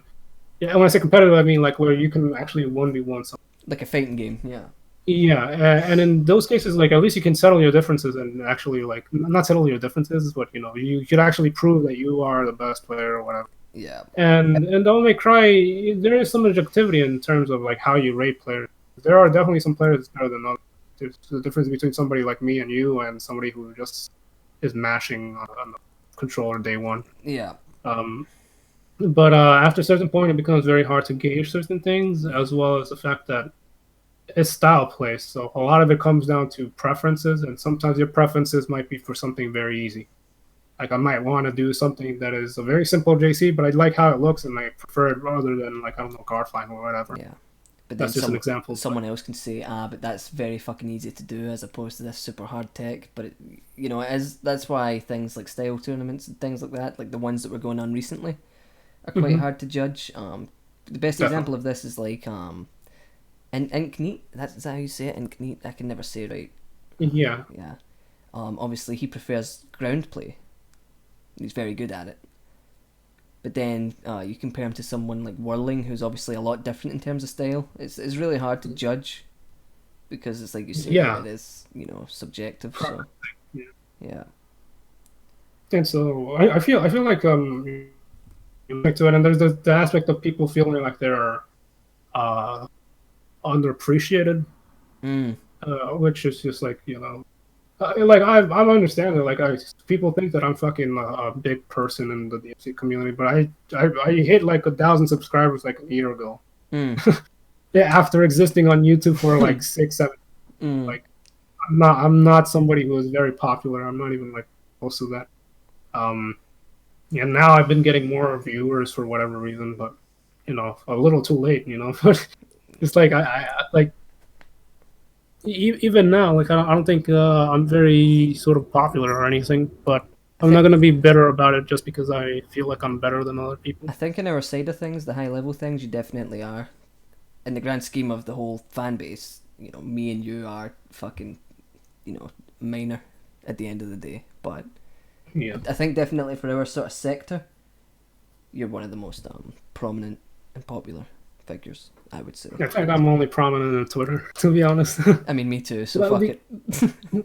because if you look at the discrepancy between Chaser, Sakaki, and Dongri, just like Dongri compared to Chaser and Sakaki combined, there's a Yeah. huge gap there, and like I can understand why people feel underappreciated Mm-hmm. or whatever, but it's just like there's feeling that, and then there's taking your anger off on people who Yeah. don't deserve it. Even if you're more popular, like why should I take your why should I be supportive of your gameplay or whatever? I don't know. That's not my responsibility, and if I don't do it, it's not something that is morally incorrect or anything. Yeah. It's Um, definitely to an extent understandable because being underappreciated can spawn some very fucking negative sort of feelings.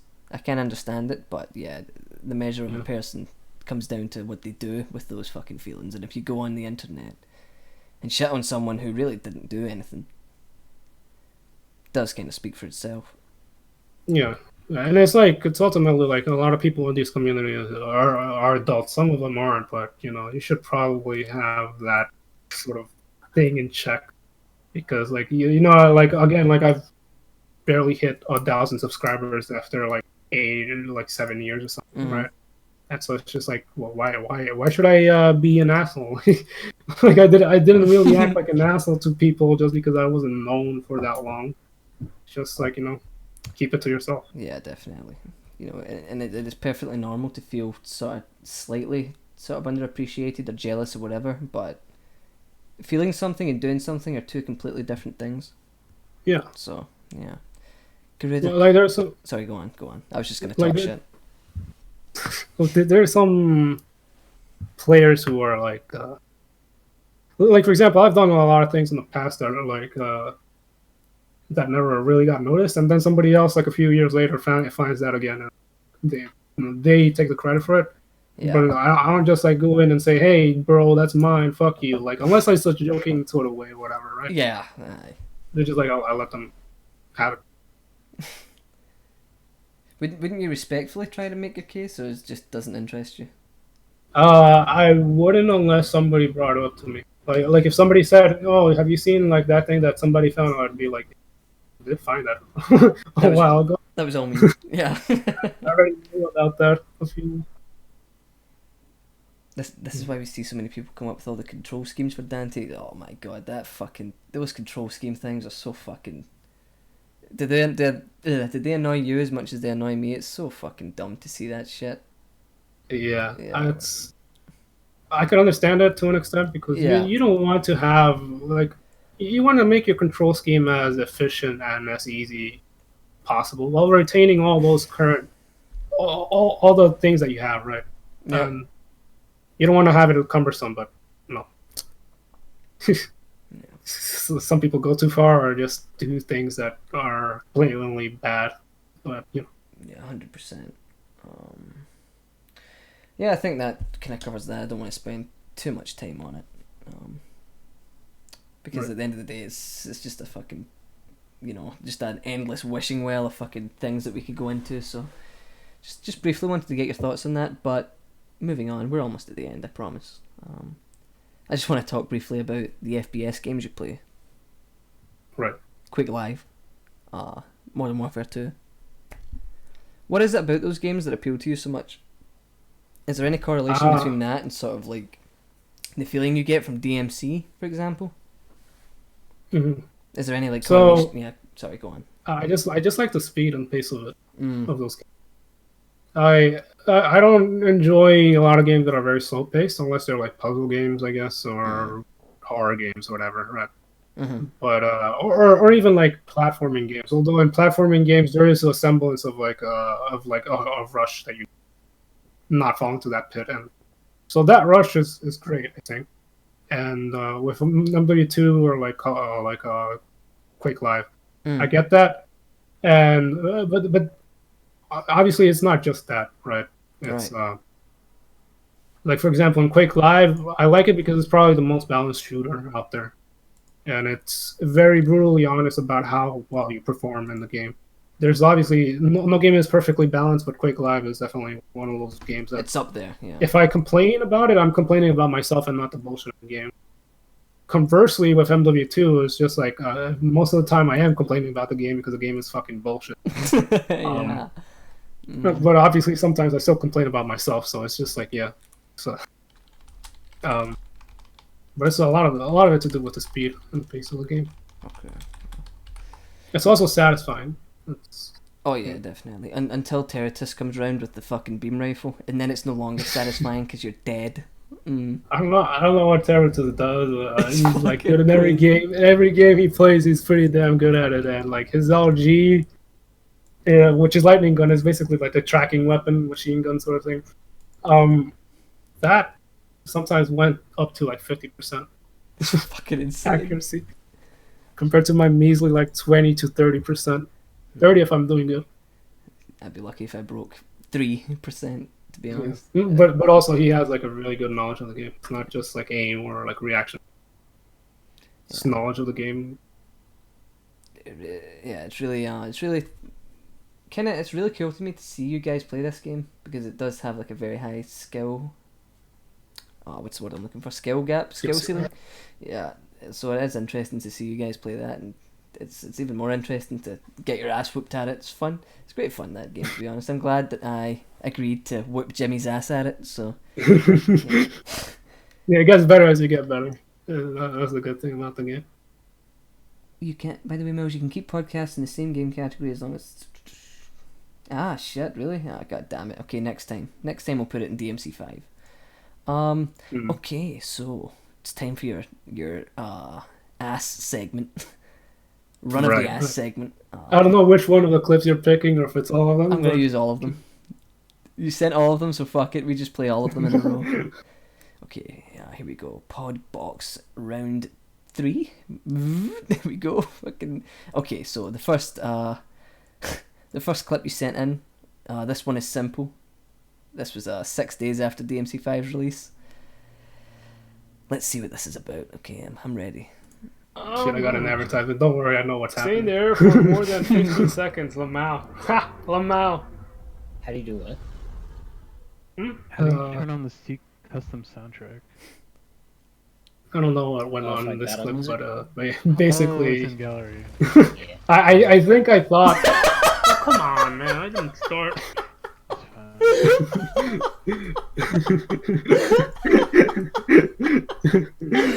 Oh, for fuck's sake. I need to say that again. That's funny. Okay, so, Oh, so, dude. so stay in the air for as long as you can. Oh, for like battle music? Oh, it's in I gallery. thought the mission didn't start until like something Oh, was come on, activated man. or I didn't whatever. start. It's fine. Fucking mic quality too. That is classic. Holy shit. That is funny. Wow. Okay. That is good stuff. I like how you say you were struggling for fucking videos and then you pull up the video that makes me laugh the most. Fucking hell. Okay, so surprise. So this was back in January. It was a while. Let's see what this is gonna be. It's not as funny, but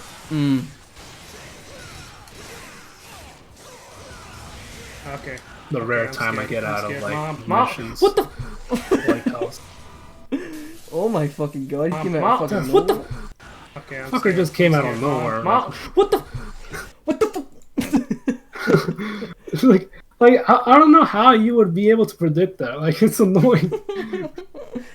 I hate fall sometimes. Damn. He came out of nowhere, man. He fucking jumped out the the fucking front door of that house and gatted your ass. Jesus. Okay, I can tell this is going to be a phenomenal clip just by the choice of game that this is. There are so many clip where we get things, but some of them are still not good enough, or not PG enough. Okay. Okay, I'm looking forward to this. Okay, let's do it. This music is like a train. The same one leaves the station every hour. Hello, Dustin. Forgot the gift that I had in the bottom right hand corner. I like the choice of clothing here. I'll kill you with this knife. With this dildo. Oh fuck. I wanted to style on this one, dude. Fuck, I'm stupid. Pause the game. I wanted to style on this fool. That's all I wanted.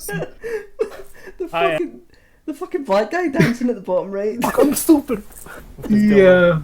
A friend of mine, Goldie fuck. Fox, created that gift for me. Fuck, I'm stupid. It's really good. Fuck, man. I think my favourite has to be the first one. Hold on, here we go. Leaking DMs, don't worry about it. It's just us talking about the podcast. Stay in the air for more than 15 How do you? 15 seconds, Lamau. Ha! Lamau. I don't really get good moments like these, but How do you turn on the seek? This one might have to be watched in private again later. That shit was Oh, Frank hilarious. Adams, Holy is it? fuck. Oh, it's in gallery. Yeah. Yeah. Oh, come on, man. Start. That's fucking good stuff. Oh, fuck's sakes. Whew, okay, yeah. Yeah, that's probably my favourite entry so far. Yeah, that's good. Fucking hell. Okay, okay. So, I'm gonna answer wait, something. let me go take a leak near me. Yep. Okay, I'll entertain the goons in the chat. Okay, let's see. Juno and Zero, yeah. And fucking DK jumping around. Fucking madman. Season assist, yeah. Hamster pee. Yeah, hamsters do occasionally pee. What do you want, Jimmy, huh? The fuck do you want? You want to take that little sword away from me, bitch boy, huh? Juno is a DMC3 player who is a good friend of the Guard Flyers. Millz, you're looking cute today, thanks baby. Yeah. Big muscled hamster pee, yeah, at this point he's just peeing like pure testosterone. Which could be semen, who knows. How's your dog? It's pretty good. He did get death threats yesterday by a German, but which was interesting. He said that dog would get put down in my country, which I'm not really sure what that meant. You know, my assumption was it was a country where... Actually, I can't say that on stream. I was about to be racist. Which always is good. It's always a good thing to do. We did destroy him, bro. We fucked him up. He's dead. He's gone.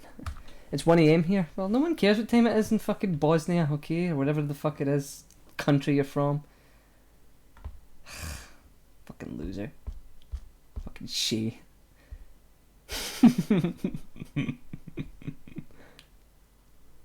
Come on, bro. Mick is gonna pound Mike's nipples. That is interesting. End this shit show now. Listen, we still need to get through the questions and then it's over, okay? Listen, this show's over when I say it is, okay? This is my show. Admitting to you almost being racist defeats the point of censoring yourself to not say racist things. I disagree. Timing out Sheb for being white. Interesting. How are you guys tonight anyway, huh? Who else is streaming? Cosmic? That son of a bitch. Brother Sullivan? Zero May Cry? These goddamn animals. These animals. God, that's a long pee. What's he doing? Is he dunking his wee-wee into the water? Like, what the fuck is he doing? Brother Spergivan, yeah. Traitors to the Run of the Millz podcast, exactly. They will not be back. Well, actually, Zero and Brother Sullivan have not been on yet, but it turned into a wank. Yeah, it turned into a wank indeed. He's wanking. I hope you'll be showing your hamster tonight, baby. Because I'll be wanking in the toilet. Putting your dick into the water ensures it doesn't splash as the more... Yeah. Like... I heard dick in the water. Hi. We're just talking about hamsters. No, we're just talking about how sometimes when I take a wee, I like to. You know how like when you go under the water, you hold your nose. Well, I do that with my penis before I take a pee because obviously it falls into the water, and you know. Right. Right. Yeah, that's like a major inconvenience for us.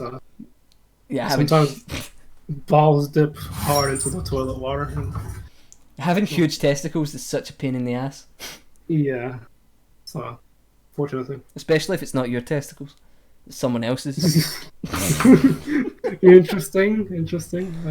Huge pain in the ass. I won't. DK's dick is swole too. There we go. No. I won't confirm or deny, but I'll just say that it's pretty strong game. So you did confirm it then. It's confirmed. It's It's all but confirmed.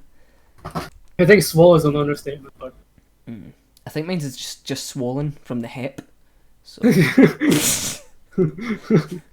okay. stealing several liters of brain power right now. What? Fucking hairy brain power, homie. I'll never forget the sight of your dad's monolithic ball sack crashing into your ass. That didn't happen. Just straight up didn't. DK, how many dick ups can you do? Cock push up? Man. Cock push ups. Cock ups. Cock. Dude, that came from Tenacious D and it just made it better. Cock ups. Sounds like mock up but with a cock. Yep. I I do many. You do many? That's a powerful statement. I'm the deli. I do all of them. All of them. I do as many as it takes to get the job done. Right. Sometimes you gotta be efficient with your time, right? Yeah. Be a one pump chump. One pump. Yeah, like a one pump orgasm, just bow. The one hitter quitter. Yeah, the one hit Fucking KO. knockout game too strong. Fuck it. It is a hard life being this swole. Moving on swiftly but surely. We have some questions from the internet for you to answer, DK, and then you may go. Devil Never Cry says, why the hamster fetish? Well, there's no actual hamster fetish. It's just me being me. I'm just a hamster, you know. I am that guy, the squeaker. So it's not a fetish. It's just me being me. Would you say That's how- that because you're a hamster, you feel naturally attracted to your species, which is obviously other hamsters? And as No. such, you don't? Oh, that's interesting. No, I'm. It's like when you're a kid, right? You know, you're not attracted to the girls in your class. You're attracted to the teachers, right? They hot as fuck. So Yeah, it became the other way around when I got older. That's terrible. That's fucking terrible. That's fucking suck. That's bad. That was a joke. so this is like basically what happens to us hamsters is that a lot of them are just like following the crowd. But I like my human. I'm really struggling here. Okay, moving on. So you like humans even though you're a hamster? Yeah. Interesting. Okay. You can take like the. Actually, we're just gonna move on. We got a question from Valley. He says, "This is not a question. I would like to thank DK. He's been here from day one. Is that true, DK? Day one? Not day one, but I am kind of old in this community at this point. You're like grey hairs coming out of like your ass. Yeah. He inspired me he inspired me and many other people to get into this game, and to this day he is still an inspiration. DK inspires me as a disabled player. I just really like. There you go. You know, it's some high praise. Oh, thanks. I just really like his style in all the games. I like the style of videos he makes. I love the mods he chooses. DK is quite literally an idol for me, so for that I thank him. Actual question: have you ever considered playing DMC3 with the Seraph mod pack? I don't know if it has anything that there isn't in the default style switcher. A lot of the stuff he does, I already have. I think There's some move so swaps. I don't know. I don't think I have a move swap, but I definitely have like the instant releases. Yeah. or like the ability to cancel moves entirely, because that's something that I knew about for a while. I'm not sure if he uses trickster canceling, because that's what I called it back in the day, trickster canceling. When you switch to trickster, you make that animation that you're in fully cancelable. I think I told Serpentium to keep in. It was almost removed, but I told him to keep it in. And, yeah, I messed around with that for a while ago. But as far as like specific move modifications, no, I haven't messed around. Okay, next question from Knight NC, a very good DMC5 player. Before I get to my question, I want to take a few seconds to say you are my favourite DMC4 freestyle player. Pardon me. Thank you. I thought you were saying thank you to the pardon there. That was really confusing. And you heavily motivated me to continue practicing despite never getting very good at 4, so thank you for that. Have you gotten the opportunity to try the Style Switcher mod for DMC3? Sorry, the Style Switch Cancel mod. Okay, so it's the same question. Yeah, sorry. I probably should have read that. That's my fault. At least you got the praise. Okay. Now, we have a question from some chump named Mecha Mike, who asks, what advice would you give to someone who's trying to be a high-level DMC3 superstar, such as yourself? What to practice, how to practice, stuff like that. Well, I'm not that superstar-y, but I'd say, I mean, that's kind of like a vague question, but I'd say that very basic stuff, I guess, would be you do things that you like, and you just mess around with those things that you like and try to make them yours. But while you're doing that, you're also looking at other players and looking at a bunch of different players. Even if you may not like them or whatever, you just try to take something from them. And the players that you do like the most, in terms of the play styles, you try to take the things that you like from them. And obviously, you're not going to be able to take everything from them that you really like, because some players are really good, and so it will take you a long time to catch up to learn those things. So you should definitely have a platter of players, just not just one, not just two, just many players, and you take heavy inspiration from the few players that you really like. Not only that, but you add on top of it. So you modify the things that they do to make them your own, or if you really like them, and you can do all those stuff too. Basically, you copy from other people, but you also do your own thing. You're creative within those. There you go. That's very good advice, to be honest. I would also say practice consistently, or have some sort of schedule. I guess I don't have a schedule. I don't practice very consistently anymore. But I used to practice almost every day for at least like half an hour to 2 hours. I'd say 2 hours average since 2013 or 2012. I don't remember. 2011. So, but yeah, you want to play consistently, but you can also research into more complex stuff about learning, where you can divide your time a lot more differently. But that's for like all you need to know is that you want to have like a consistent pattern. And there's different ways of learning the game. Certain different ways might not seem very efficient, but those ways kind of lend themselves towards different play styles. So, for example, some players might want to learn things more fundamentally. Let's say they want to learn the enemy ways first, or maybe they just want to learn the basics of like movement and all of that first. While other players want to get into the nitty gritty, they want to get into like the very esoteric tech.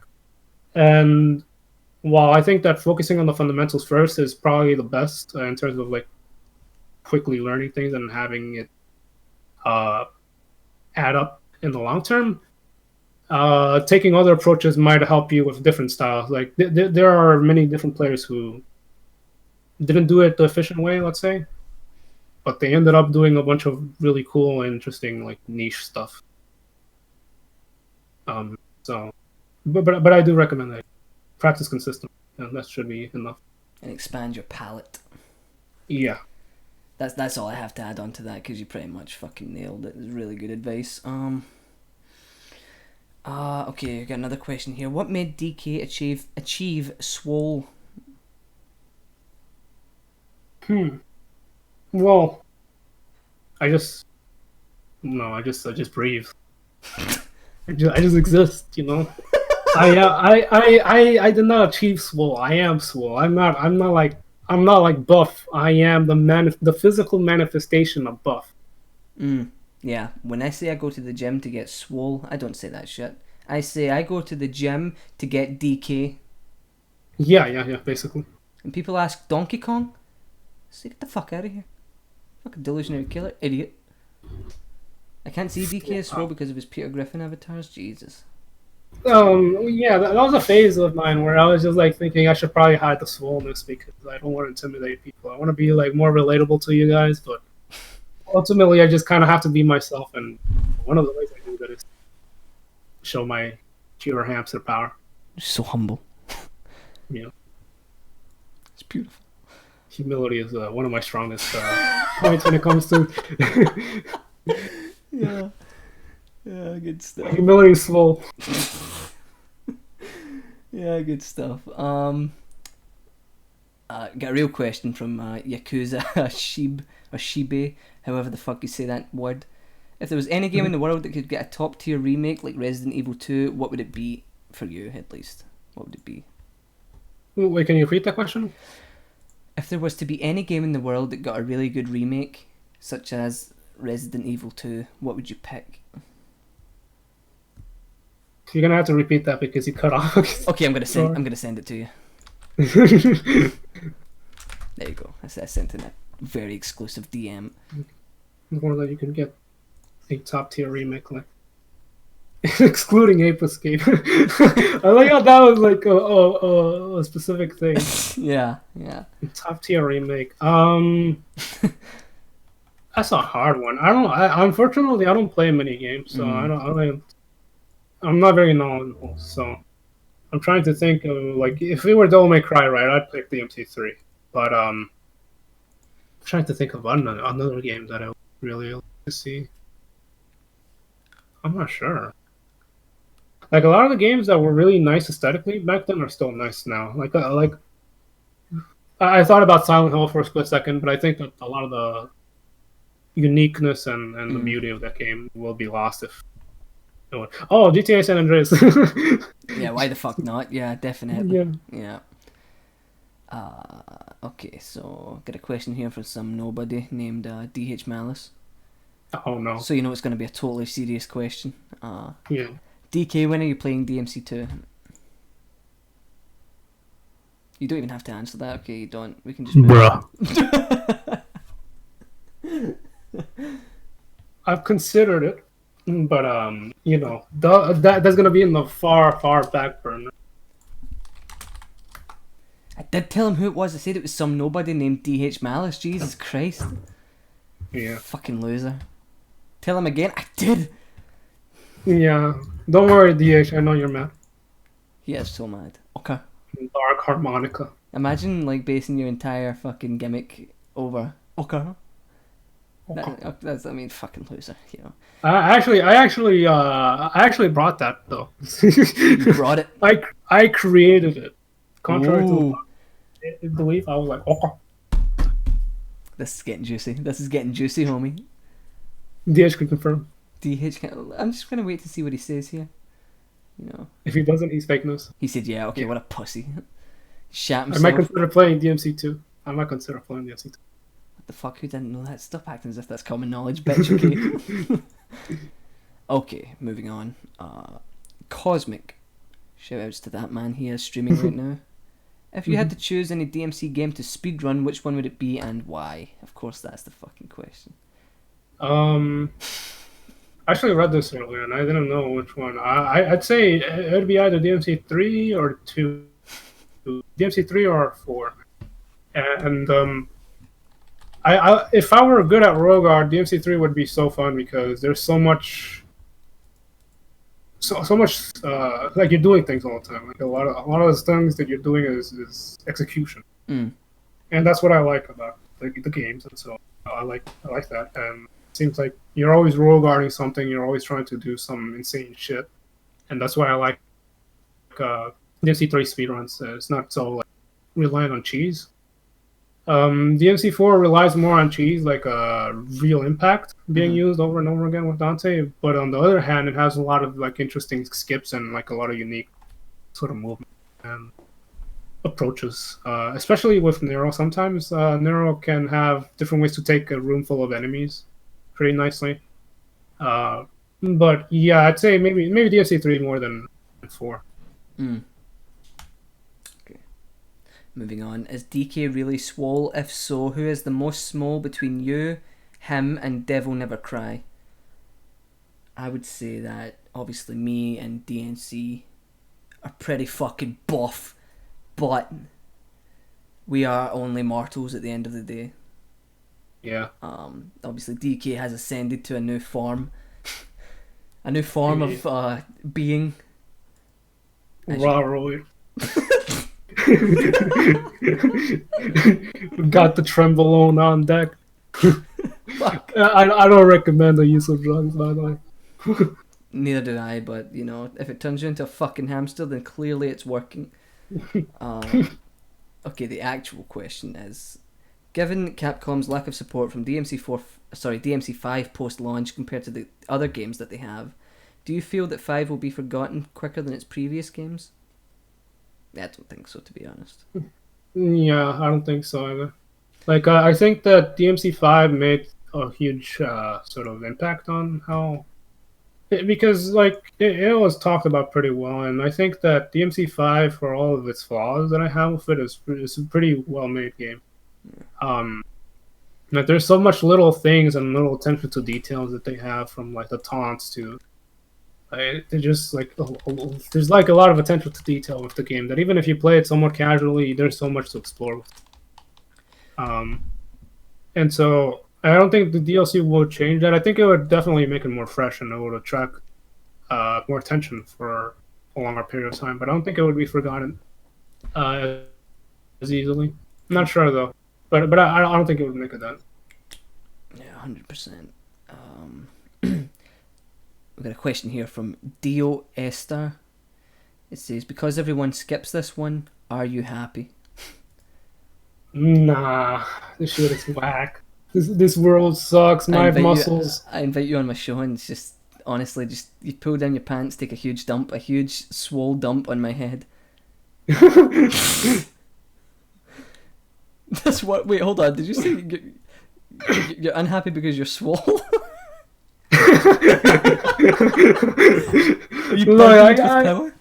Look, like it has its pros and cons, right? But it's just like when you reach the top. Well, where further will you climb, right? I already reached the top. I'm on the top of the mountain. So like it's not possible to get any more swollen. But obviously you still have the desire to swell even more. Is that? Yeah, I want to swell, but unfortunately, like any more than that, and like the supernovas are gonna be jealous. Like, do you feel like one day there will be if some woman has the great honor to obviously inherit your seeds, right? No one's ever said those 3 words in that context before, ever. Do you think that your potential son, or indeed daughter, could grow to be even more swole than you are? What the fuck are we talking about? Perhaps it is just like we're talking about physics, so like yeah. The problem is that, like, you know, I respect my bitches. So, no, but you know, I wouldn't want her to die from the pregnancy that is gonna happen. Do you think that obviously, even if it is a girl, she's gonna get some of your testosterone because it's just so invasive? Right. Obviously, basic science. Do you think that the estrogen could mix with the testosterone to create a new form of swole? New form of swole. I don't know. Like, yeah, I don't think it will. Unibrow. I don't think unibrow daughter. Yo, that's another problem. What if it's a she instead of a he? Like I don't know. Will that make her more feminine or more like jacked? Like, I'm fine with both. I'm just like, I gotta think ahead. You know, what are the social implications that she might have in her future? Will she face bullying or whatever? I mean, I think she could beat them up, so it doesn't matter. I reckon she would probably have a really like really 80s looking heavy mustache. Definitely would have a mustache just from the raw power. Yeah, I mean, I think it will work either way because it comes from perfection, so can't be that bad. Which, by the way, I forgot to mention this when I tried to get some clips out of this guy, this hamster, for Run of the Ass. I said, you know, because he offered to upload a combo, and I was like, yeah, you can, but the segment's more for kind of fuck ups and stuff. You know what this goddamn hamster replied to me? Actually, hold on. Let me just read it out word for fucking word. The problem is I don't got any of those moments because I am flawless. This is the kind of power that we're dealing with here, okay? This kind of man. Sorry, not am man, indeed. hamster. No, it's fine. Oh my. Mamster? Manster. Manster. I ascended beyond gender. I am now. So, I don't even have to say. I can't even say. There's no like physical word that I can use to describe my. You know, but whatever. Go continue on. so just the answer to your question is no, you're very unhappy. Maybe I don't know. No, you know, being small has its ups and downs. I wouldn't know. I am just... One day I will get there, okay? Twitter thread incoming. Okay. Can you show off your muscles on stream? It's just that like, so I need to like contact NASA so that they can get their Hubble Space Telescope aiming at the Earth, Hold on, and DK. maybe they'll. What I need you to do, DK, is just keep talking for like a good solid minute. Just doesn't matter what it is. Just keep content coming just for a second. Go. All right, we're gonna say some really racist stuff right now. And the first word, okay, the first word of the day. Okay, whatever. But you know, I'm out here existing in real life. I don't know if this is gonna be used against me. I don't know if this is like being put into a data machine in which some Google AI is gonna use my voice and use it against me so that I sound like I'm saying the hardest of like R's. You know, I don't know if I can. You know. Okay, I didn't give you permission to speak Chinese on the stream. Come on. Keep it Okay. keep it real. All right. So I don't know. What's good, chat box? I apologize. I can't really keep attention to you. You know, it's kind of hard. DK, look at the stream. Damn, son. Yeah. So like they're not that small, so I kind of feel insulted. But Oh, you know, I sorry, appreciate. yeah. Not sorry. That Yeah. picture was taken from a telescope from Mars. Let me just Yeah. let me just enhance that real quick for you. Like, but it doesn't matter. To me. Like, it's fine. I appreciate the effort. Don't worry, I'm getting my my experts on the scene. It's like it's harder to capture my muscles than it is to capture a black hole. Simple reason for that is that it sends a different kind of energy and dimension that Yeah. you only see one layer of my muscles, right? It's already big, but you just see one layer of it. You don't see the actual. Okay, we got the real picture now. I see. Okay, yeah. Okay, there we go. I thought about using face cam, but I was like, I'm fucking tired. Too tired for this. Oh, okay. They're looking better. That look closer to the real thing. Man, those are some big fucking shoulders. Jesus Christ. Yeah. I mean, he got what he wanted. You did show your muscles off on stream. Thanks for that, DK. Really do appreciate it. No problem. A question from Black Knight. Have you turned anyone into a... Okay, I'm going to get you to read this out, DK, in case I embarrass myself. Those words. Oh, into sopa de macaco. Sopa do macaco? Yeah, I think that's like, I don't know, freaking Portuguese for like soup of monkey, and basically it's because like there's a meme with the hamster about how he will beat you up and turn you into monkey soup. Oh, okay. Right, okay. So no, I haven't like I assigned it to different levels of protein intake that wasn't working with me too well. You take in a few shovelfuls of protein. Yeah. Yeah. Two more questions. How swole is he? That question is answered. Yeah, answer. How does it feel to be in Mortal Kombat 11? What? I don't understand that fucking question either. I fuck knows. Okay, last chance. If anyone has in the chat has a question, this is the last chance to answer before DK, you know, swallows like a cement mixer truck full of protein. I'm sorry to disrespect you, DK, but I kind of like yeah, I kind of like this one better, to be honest. I know it's like slanderous, but I did enjoy this one a lot more, actually. It's fine. It's fine. It's just a zoom out, you know. You know, you gotta make things more approachable, more human-like, so that you can relate. Yeah. See, it looks somewhat achievable now. Yeah. She asked a question. Well, did you talk to Serpentium? Did you? Right. I need to ask him stuff. Right. I don't know if he's been online or not. Let me look at it right now. Has he been online? I don't think he has been online for a while. But no, I have not. Okay, there you go. Is it asking him? You don't have to tell specifics, but is it potentially, possibly related to what I think it is? To see, maybe. That's fucking sweet. It's fucking sweet. That is the man that you want on board, 100%. But he has a free spirit, so you know he'll. Yeah, he tends to like to work alone. I work alone. He's like Chuck Norris in Expendables 2. Yeah. Okay, well, if there is no more questions, then Donkey Kong got added to MK. What does that even mean, DK? Do you know? Mortal Kombat, I think. Donkey Kong didn't get added to that. Fuck, I'd be all over that shit. Damn. Okay. Well, he published the MK source code, so that's a step forward. There you go. That's a great question, Shay. When you blow up the sun.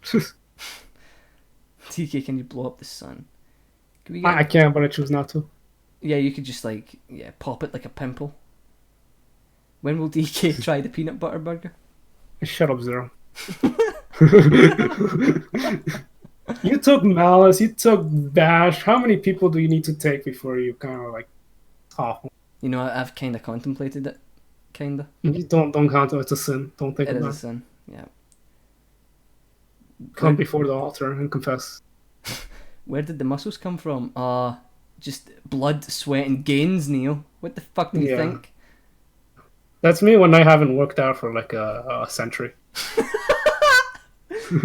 Good stuff. Okay, I am now gonna let you go, DK. I know it's been a long evening. Thank you very much for coming on, for giving us a lot of insight, for being a very gracious guest. Yeah, thanks to you, but I acknowledge that I contributed the most because I'm perfect.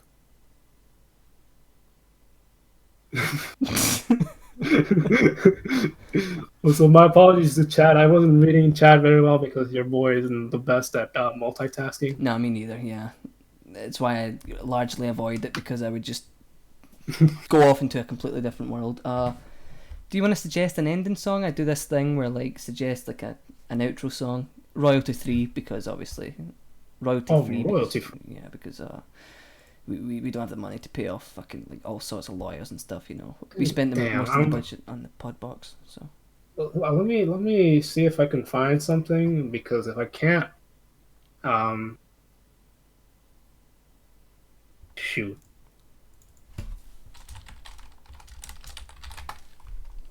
I don't know if I want to put that in there. What are you doing? No, I'm just thinking about bass boost to the Minecraft. We can do some Minecraft music. Boom. No, but it has to be bass boost. Oh no, not that. That's probably take. Yeah, I'm gonna maybe suggest this one. I'm not sure. I'm gonna hold on. We're just gonna get a live picture of you waving. I think is gonna come up. Is that happening right now? Yeah, it is. Okay, so this is the goodbye segment. Oh yeah. Wait, what the hell? Okay, I was gonna say that A looked like a. Oh, seeing things, dude. It looked like something that shouldn't be used. Maybe this one is good. I don't know. I don't know royalty free music. Okay, cursed Minecraft images in this video is probably illegal. Just play in the background. Okay. Thanks everyone. Thanks DK for coming on. Players. think next week is Chaser Tech. I think Hey. we'll citation needed, but I don't actually think they can hear me, DK, because this video is actually very loud. So Just lower the volume. okay, bye everyone. Laters. Bye. Oh my god, it's fucking ridiculously loud. Hold on, I have to do the standard pause. Bye.